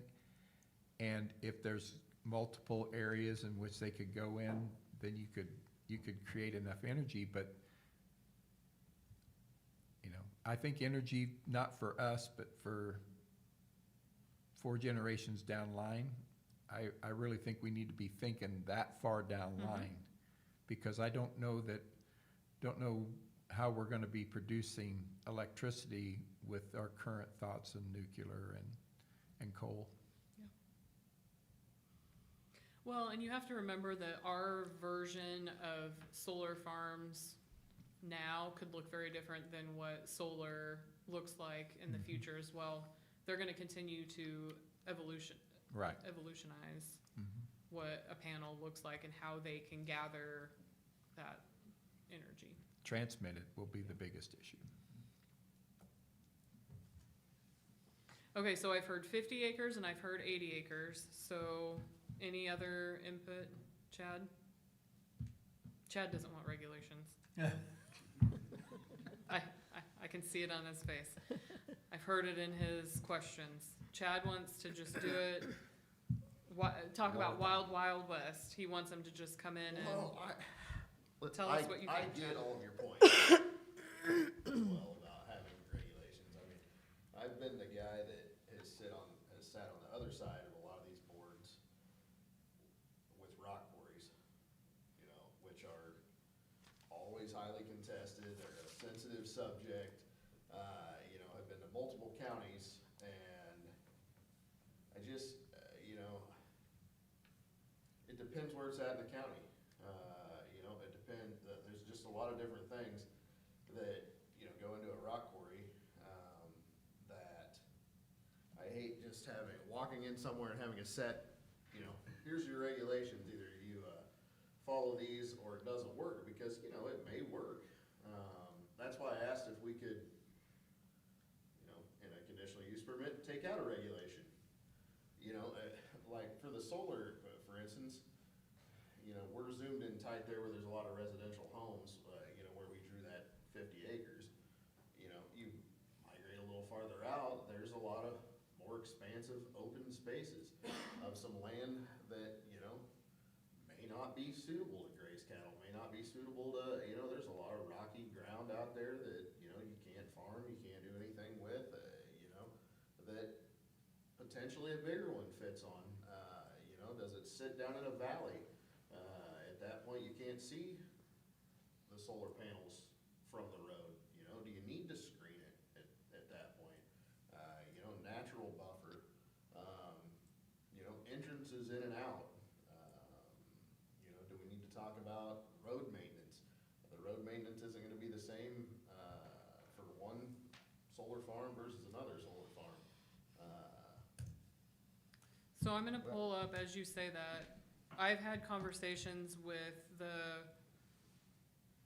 realtor and the owners of these, so, golf course out here on 45th and Hoke Road, or former golf course, they have the parcels replatted and they had them for sale. I don't know if new people have bought them. That's Prairie View, right? Yeah. Yeah.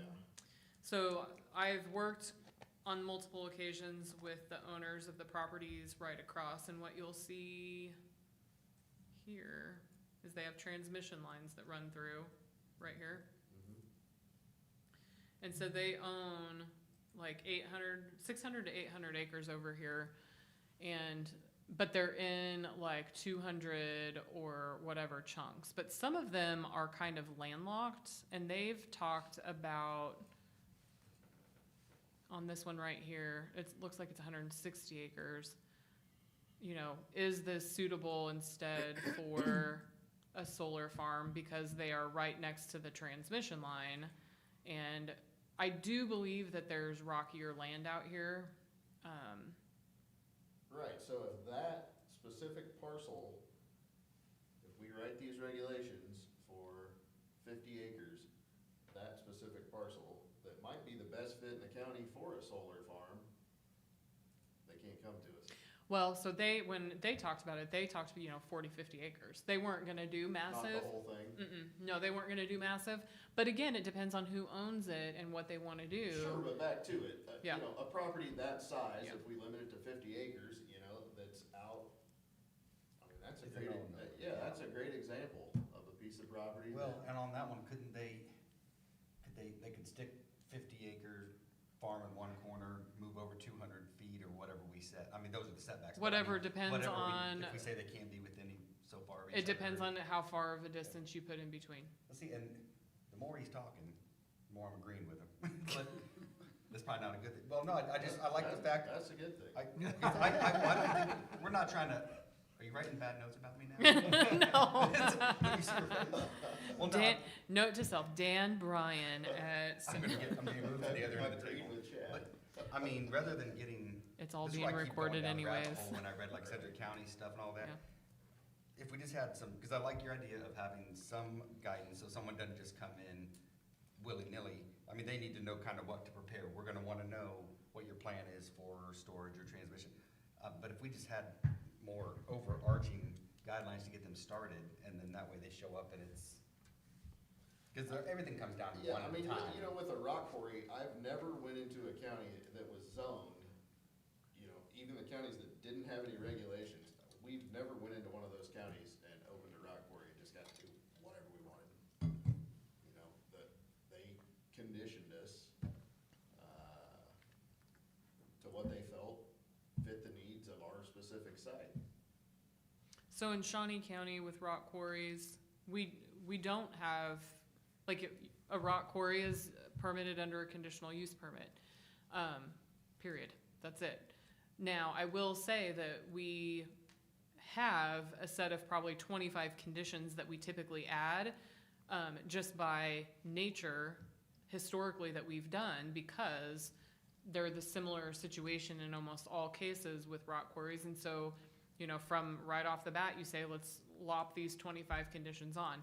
Now, could we modify our regulations and say we're gonna automatically put those 25 on so that we don't have to reiterate all 25 of those every time we write a resolution, sure, we can.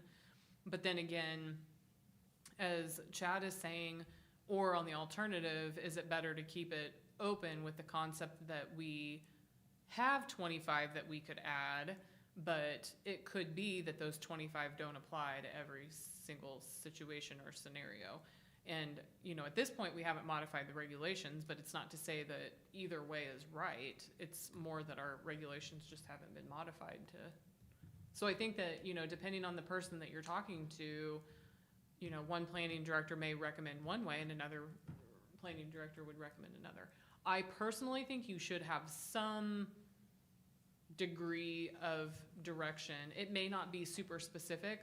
I know, you know, the Douglas County regulations are very, very specific, and I don't want that. I don't want there to be so many regulations that then we have to make sure and monitor and meet, because for every requirement that we put, then someone has to follow up on those and make sure that we're following them. It's not just a condition we're writing down, you know, all of the reports and all of the, you know, follow-ups and all of the, you know, all of those things are things that we then have to follow up on. So I do think that we should have something, but, you know, of course you guys are the deciding factor. And if you say, you know what, we've decided we're going to put that you can have solar farms, but we're not gonna put what that means,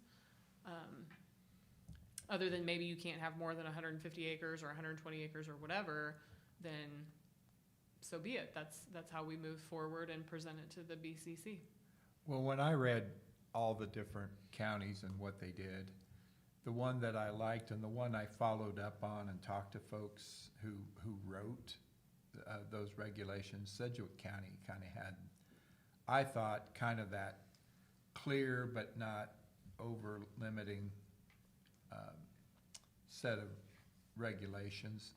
I would agree that we would probably want to maybe not use the same amount of their sizes, but the thing that was important about that is from what I understand, and I wasn't privy to this other than what a former county commissioner told me, was they wrote it specifically and so they could escape any kind of liability, that what they had would hold up if they were challenged.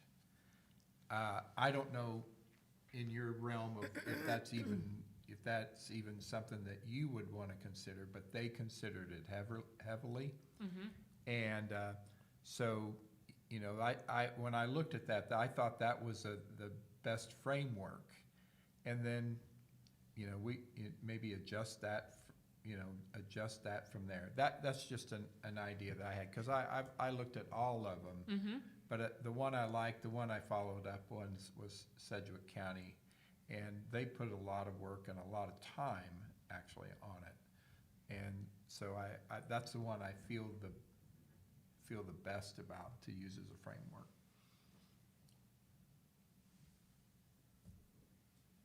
Which is opposite of Chad's. Now he's writing notes. Terry Robinson. Well, I like the idea of leaving it more, the framework, but leaving it more open, because not everything's going to apply to everybody all the time. And just like if the gentleman today had bought a different piece of land and wanted to put his rodeo site there, Yeah. we have the ability to look at that and say, oh, if it was a couple miles over here, yeah, that would have been a slam dunk. But no, it's affecting people here. Just, you start getting hemmed in, and if we're not allowed to, if we have restrictions or regulations, and we see something that doesn't make sense, but we can't abandon that, we have to stick to it. So we might have to deny something that seems reasonable because they don't, for whatever, I can't think of an example now, but if we say you have to have, we give real specific chain link fence with guards all up, but they're like, well, I'm building behind a stand of trees. Okay, I mean, but we would be able to and adjust so from that. in that sense, we wouldn't be so specific as to say it has to be chain link with the slats. We would write that there has to be Like a some visual level barrier. of barrier or buffering, and then you can, you know, some of it, in some cases, If it's far enough back from a road, it may just be a berm, it may be trees, it may be a fence.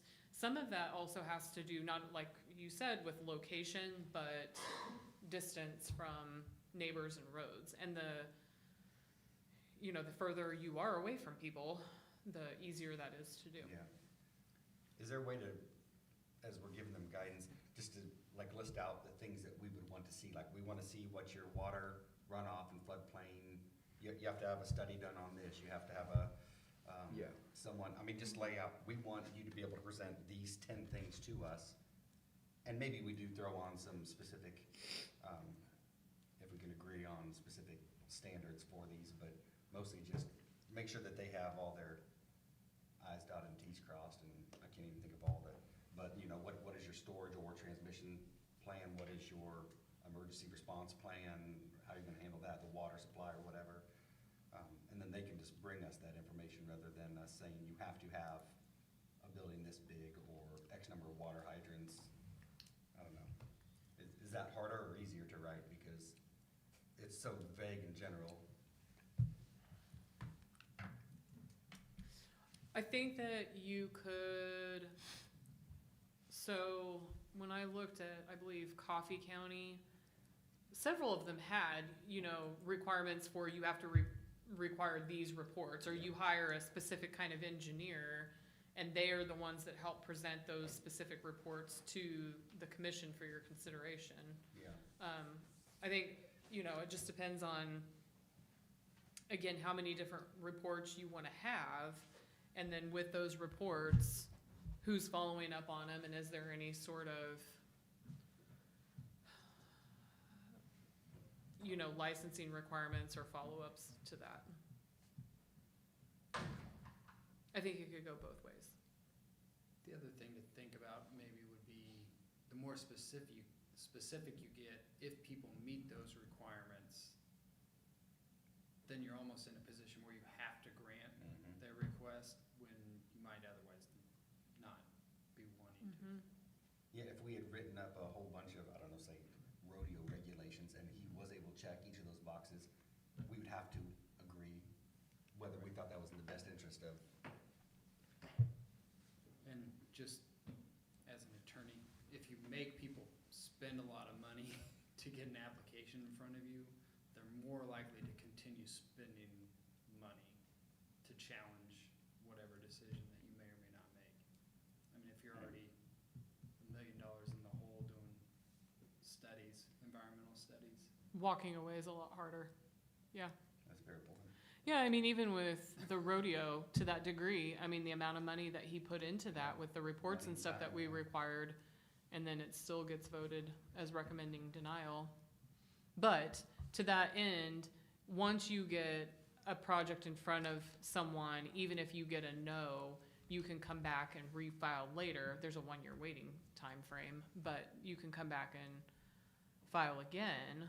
It just, and then at that point, you may have a better idea.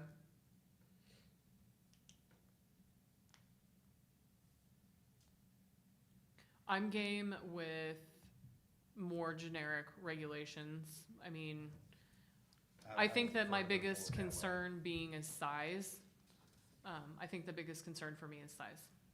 Size, and then probably setback from residential. From a residence. Yeah. I'm not even as concerned from setback from a road, because if you I'm look not at, Like I said, I drove past that one. I had no yeah, you idea have it no, was there. and Terry was talking about on airports, federal government has rules allowing for solar farms on air traffic areas. So even when I called out to the MTAA to say, hey, Forbes Field, what do you guys think about this? What kind of regulations do you want? And they were like, oh, really, we don't care. Wind farms they're a little more concerned with because of height concerns, but the glare wasn't a concern of theirs. Nevada, Yeah. there's little airports and planes taking off and solar panels and the whole bit.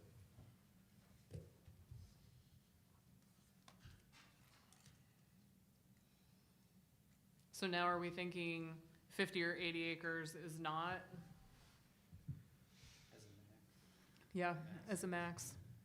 Well, I mean, just point to that one that you had contact with. I mean, we gotta up that significantly, because you don't want, I mean, if they are in a great spot to do it and it benefits everybody and they're right next to the transmission lines, I mean, we could always, let me think about this out loud, I guess. If we set it at, say, 600 acres, probably most people are gonna be bringing us 25, 40, 80-acre ones, but that leaves it open for someone to bring a bigger one. And if they bought up a whole bunch of land, say really close to Topeka, they would not be, they bought up 300 acres around all this area and they wanna put it there, it'd still be harder in there because you're gonna be close to so many other residences. So really, you're leaving the top of it open for, the really rural areas at the edge of the county, because you were starting to get out almost towards Muncie County there, Joni, because I saw K4 running around.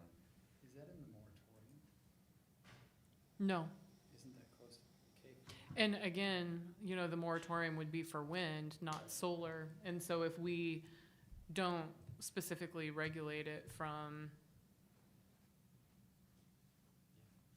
so no. So this one, Is it surprising they haven't modified that moratorium to include solar?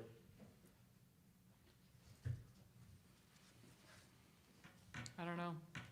I don't know if in that sense, people just don't, when it comes to view, solar just is so different. What was the acreage on the space that you were talking about with Chad before? This one? Is that the same space? This is the same one. It's 120 acres, that particular one. Oh, no, wait, 160. And I was trying to measure here some distances that it is away from residential parcels. And it looks like one was like 3,500 feet and this one is like 5,000 to 6,000. I mean, this specific parcel could be like, hey, this is a great place. But, are all of them gonna be like that? Who knows? And, like I said, the biggest thing to me would be, putting some sort of size limitation and then making sure that we've got a good setback from a residence too. And, some counties have a setback from a residence of like 1,500 feet. And if you have a setback from a residence of 1,500 feet, it's really gonna limit, and especially in Shawnee County, where it could be. And I don't know if you grade it, whereby if it's 80 acres, you only have to be so far away from a residence, but if it's 500 acres, you have to be this much further away from a residence. I think that may set us up for a little more of a, do you think, a legal challenge that you're favoring one parcel over another if you're giving differing?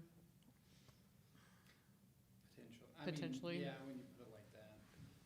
The biggest thing, you do want standards just so you don't run into a situation where community animus turns against one property for non-legitimate reasons. I would say probably 600 acres may be a little much. Yeah, In I'm just Shawnee throwing out. County, I think you would have a hard time getting a 600 acre parcel anyways. There's maybe a couple where you could combine them and get that, or, and this is one of them. They have 600 to 800 acres, but, Well, and that's the trouble, we're trying to even just generalize, but we're trying to come up with regulations to allow potentially something like that. At the same time, maybe a homeowners association up towards Shawnee Heights wants to buy some land and put one there. I mean, Mhm. there's two very different creatures. which is why Chad doesn't want to put regulations into place.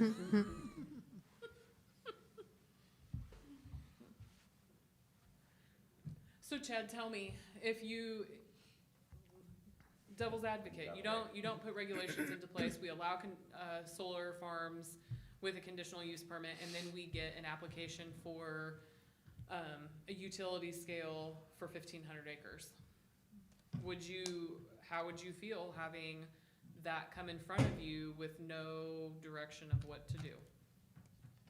Probably about how we feel right now, in the middle of this meeting. I mean, seriously, but back to what he just said, I mean, you never get one to come in front of you of 1,500 acre,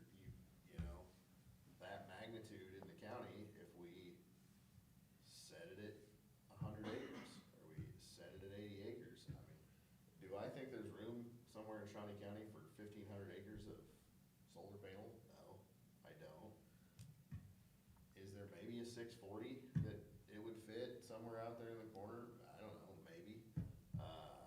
Which is why I fall back to, but again, you know, I did like the track that you started to go down on, you know, a broad, like the quarry guidelines that are in Shawnee County. You know, there's 25 of them that you usually put on a quarry application when it comes in, but you don't have to, is what you said with those. Those aren't part of the, They're just kind of standard comments so I believe, and you probably know more about this than I do, but I think that they came out of the Valencia sand pit Right. lawsuit. right. And so after that lawsuit happened, then it was kind of like, well, here are the things that we need to require on each of these. Yeah, I mean, and I have seen those and quite frankly, don't think those should be required on all quarries, but again, I just keep talking about quarries because I'm a quarry guy. But back to it, down that track, I mean, is it a possibility to do this similar? To have some protection for us ahead of time? Meaning we write a set of standards that would be recommendations or whatever to follow, but not make them mandatory. I don't know, we'll have to Does that get us anywhere? we'd have to do some research and see. You know, I think the thing with any standards or recommendations is that they're just that, they're standards and Right. recommendations, they're Right. not requires. Yeah.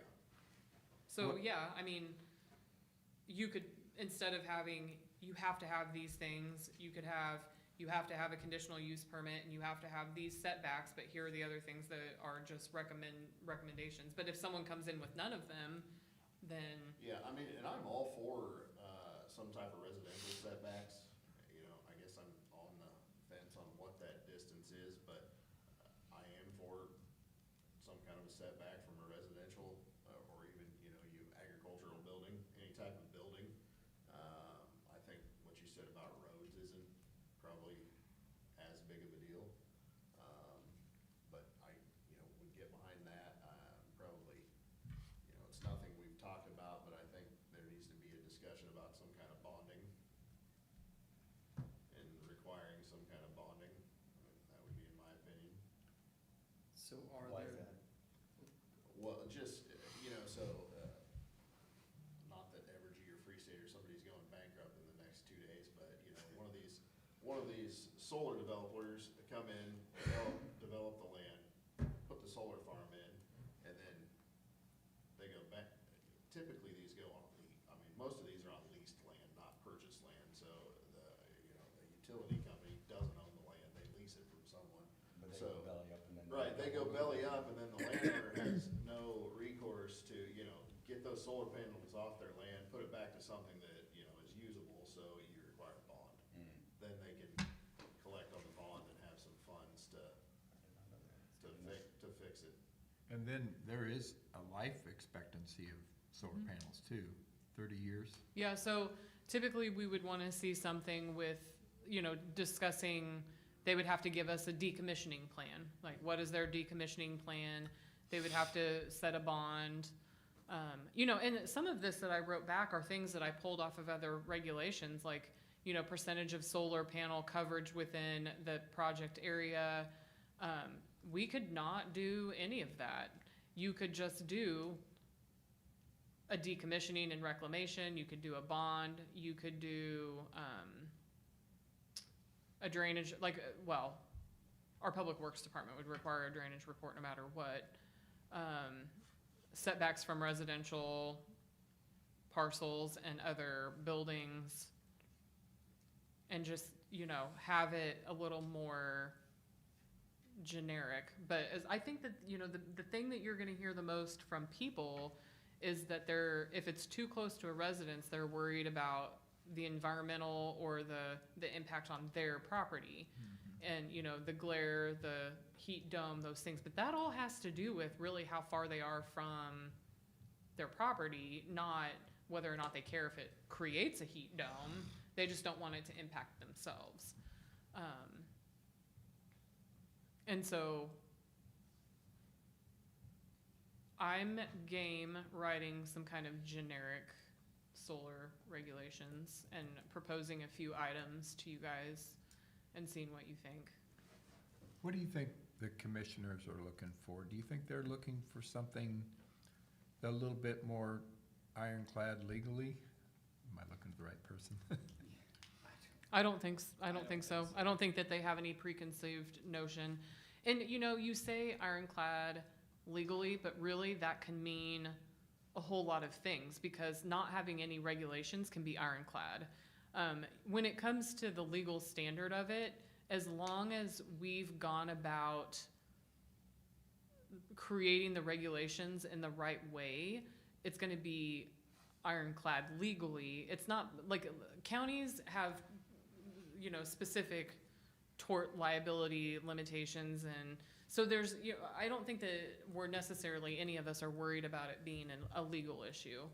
I think that the more you regulate or overregulate, that you're actually probably setting yourself up for more legal issues, because once you've said, here are all the things we have to do and all the things they have to do and all the things that will be done, if you don't follow them, then you're setting yourself up for issues. And so maybe I was persuaded a little bit too much by the former Sedgwick County Commissioner who wrote their regulations to make sure that they had all their bases covered. So, you know, that might been a big deal for them, and it might not be for us. But I'm somewhat, you know.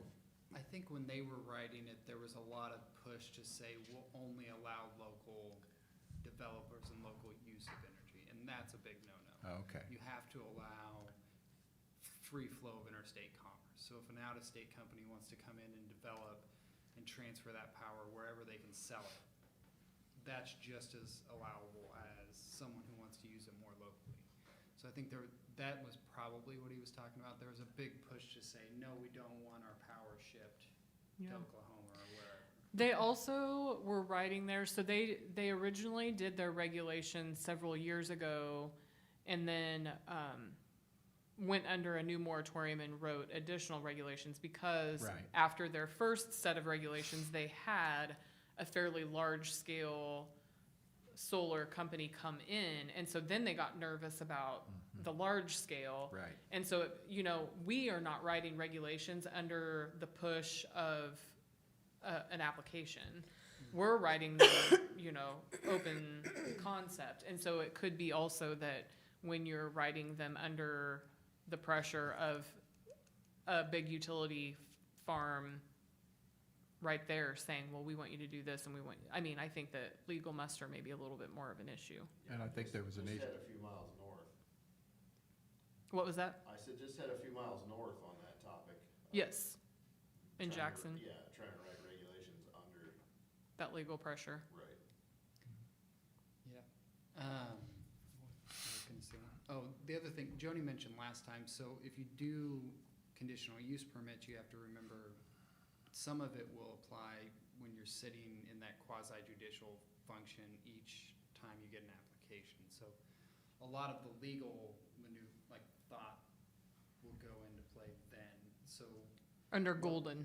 Yeah, so Under the Okay. what golden are factors. our setbacks gonna be, and can you justify it based on, you know, you can have a minimum setback of 250, but maybe a project demands 1,000 feet setback just because of the issues present with that particular project. And thinking through those issues, and can you justify the decisions that you're making based on the issues?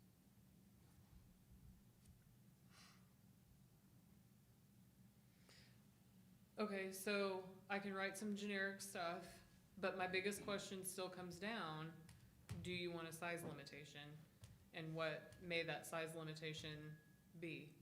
I think I have a better idea now that we're not just saying 25 or 30 or 50, it could be larger, but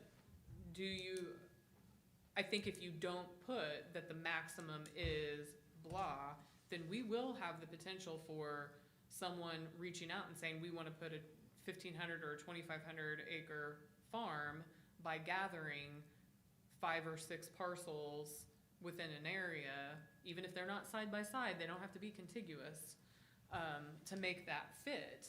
And so just recognize if you don't put a maximum, that the potential is out there for the biggest solar farm possible. I think that's what concerns me the most is not having a maximum. And so listening, I mean, I agree with what Chad said about too many restrictions, but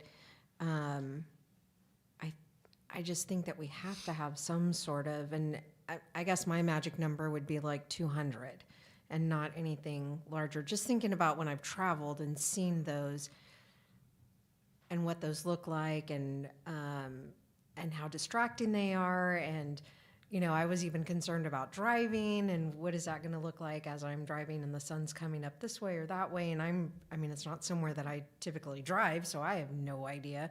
But just thinking about all of those things. And so if we think that 50 is not enough, but we want to have something that would allow them to use a little bit bigger, I would hate to say 500 and then we're way too big. And so like 200 seems like in my mind, seems like a good little number there. Or 250, 240 would be fine.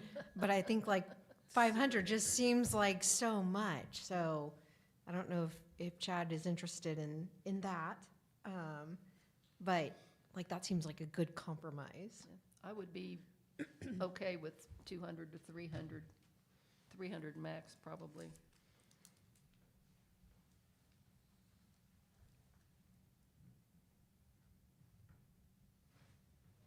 I guess I grew up in a farm community.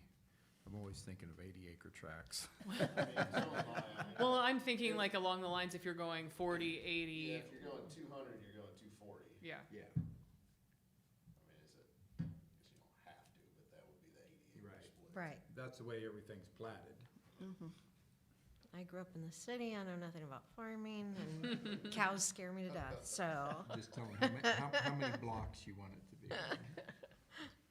So 240?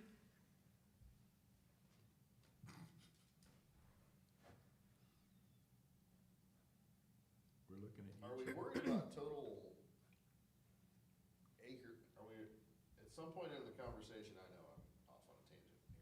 Are we talking about total acres, in the entire county at some point? Do we feel like we Well, have so, I mean, that's where the decision of, if you say a max of 240 acres, but they can't be, you can't have more than one within a mile of each other or 2 miles of each other. Let me see if I can show you. We're gonna come back to our friendly little, I'm gonna clear off all of my other markings. So we're back to our friends that have 120 acres. And I'm gonna, sorry, 160. So they fit within that 240. And then I'm gonna do a measurement, let's go.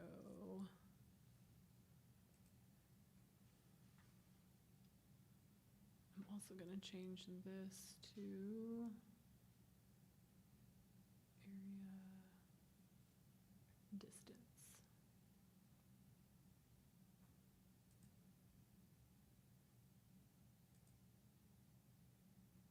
Okay. So I'm gonna measure out a distance and we're gonna see if we go south 1 mile. So here's 1 mile south. You can almost do it by the roads.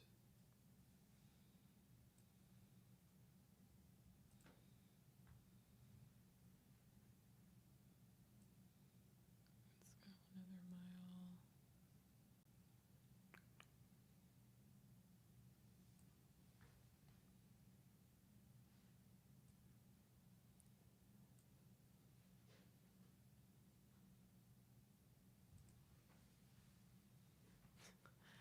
This mouse really makes a huge difference when you have to.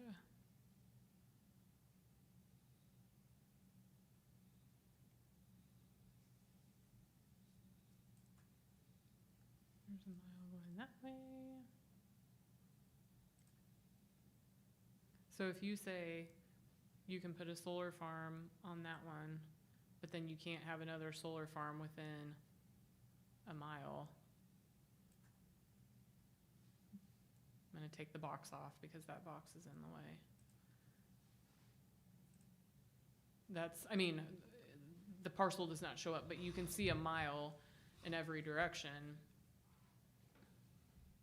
I mean, is a mile enough? A mile may not be enough. Do any of the counties have a regulation that just states, a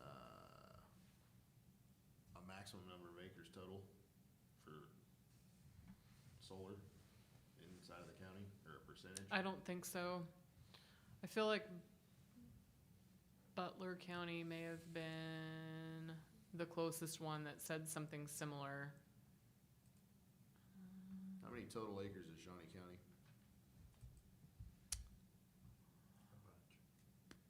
I know the answer to that, but I can't look it up right off the bat. We did have that as a part of the wind and solar stuff. I can't tell you that right now.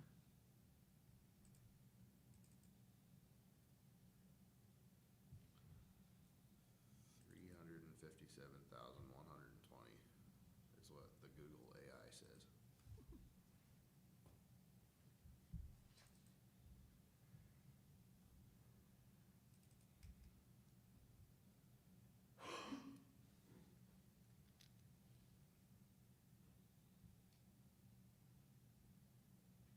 I don't think any single one of them said that you could have a I think it's kind of risky to say, we'll allow them up to this amount. Because then, once you get to that amount, it's also kind of fluid, because as we know, they don't all go into place at one time. And so if one dies off, that to me feels a little risky to have a maximum capacity. I haven't heard that in any situation. More so than saying you can't build one over 200 acres? Yeah.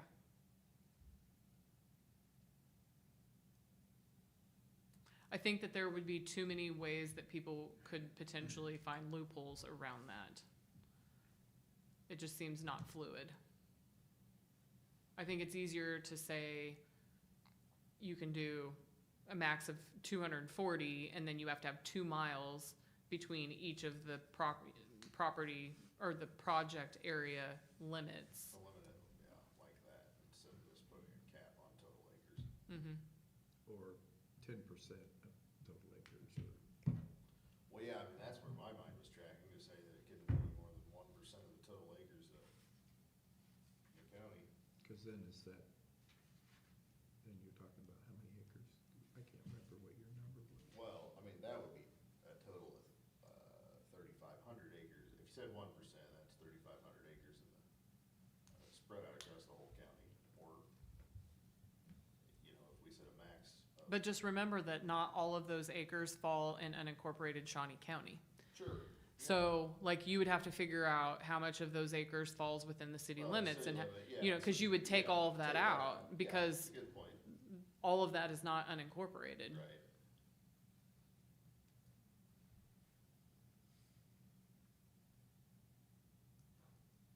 I think what I'm gonna do is I'm gonna kind of move forward with the concept of we put a maximum of 240, and then we do some setbacks from residential properties, not necessarily from roads.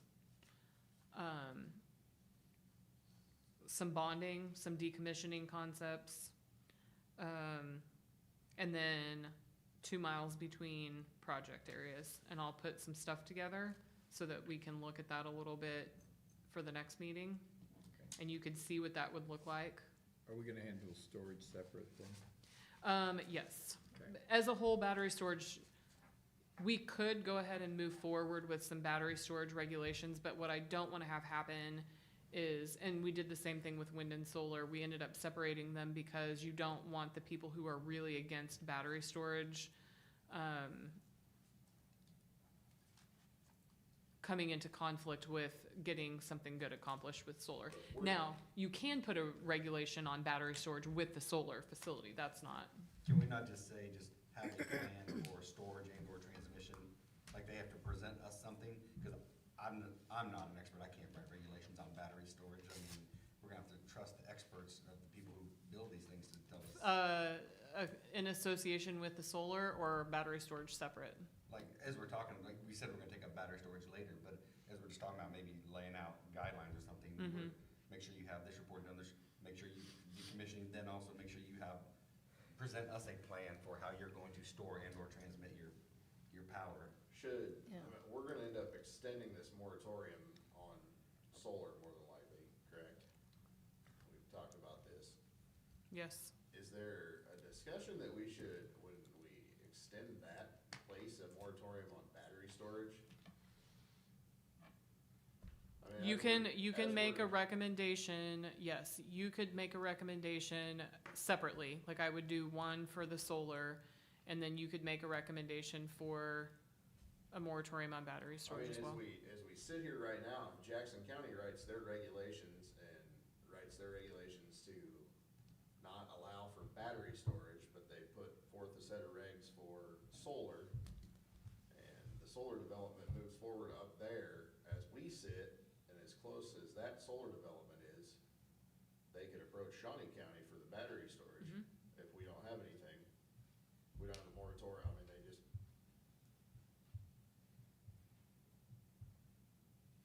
then we just get to regulate it with my conditional use permit. And as of right now, that's how we would do it.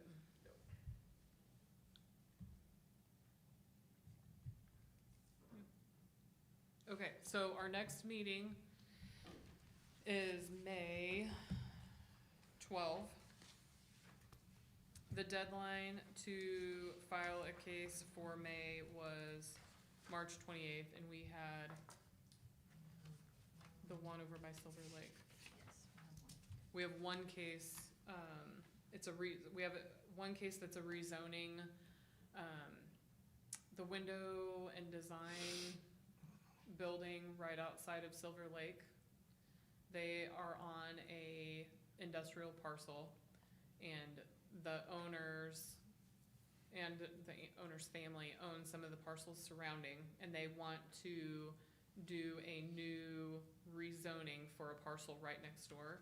Now, at the same time, they're needing to plat, but they didn't get the plat stuff in time, so at this point, we're moving forward with the rezoning, but not the plat. A rezoning to From zoning R, it's going from RR to I1. And they wanna put up a building for storage and parking and such to support the window and design. that's already I-1. Yeah, so that's gonna be heard in, May. And so that one's moving forward already at this point. And so then we would also, I will work on doing some draft solar regs based on our discussions today to kind of give you an idea of what that may look like, that we could consider and see if it's what you're thinking. And then in May, you also need to make a move to extend the moratorium if you want to do that, so that I can get that to the BCC prior to the expiration in June. Do you wanna do that now? Can we do that now? I don't do it now. I would, because I can put it on the agenda as an action item for Okay. next month, Okay. yeah, and make it clean, so that when we publish notice that we're gonna do it, if anybody is in opposition, that they can come and say something. We're a get her done kind of group, so. Except when it comes to solar, really, right? Well, after seeing where this is, I'll be sending her a few things, so. You may not have made an official decision today, but I feel like, That's you enough. guys have had some good meetings to discuss it now and have really thought about it. The first time, it's kind of hard to come in because, it's wide open. You can do anything. And so and that's why I wanted you to kind of narrow it down a little bit and have those discussions, because it's hard for me to write, not knowing if you are just like, nah, we don't want any of that. I don't want to spend time, I don't want to waste time putting something together that you guys aren't interested in seeing, so. Okay, all right, If there's no further business, we'll adjourn the meeting. perfect. See you guys in May. Thank you. So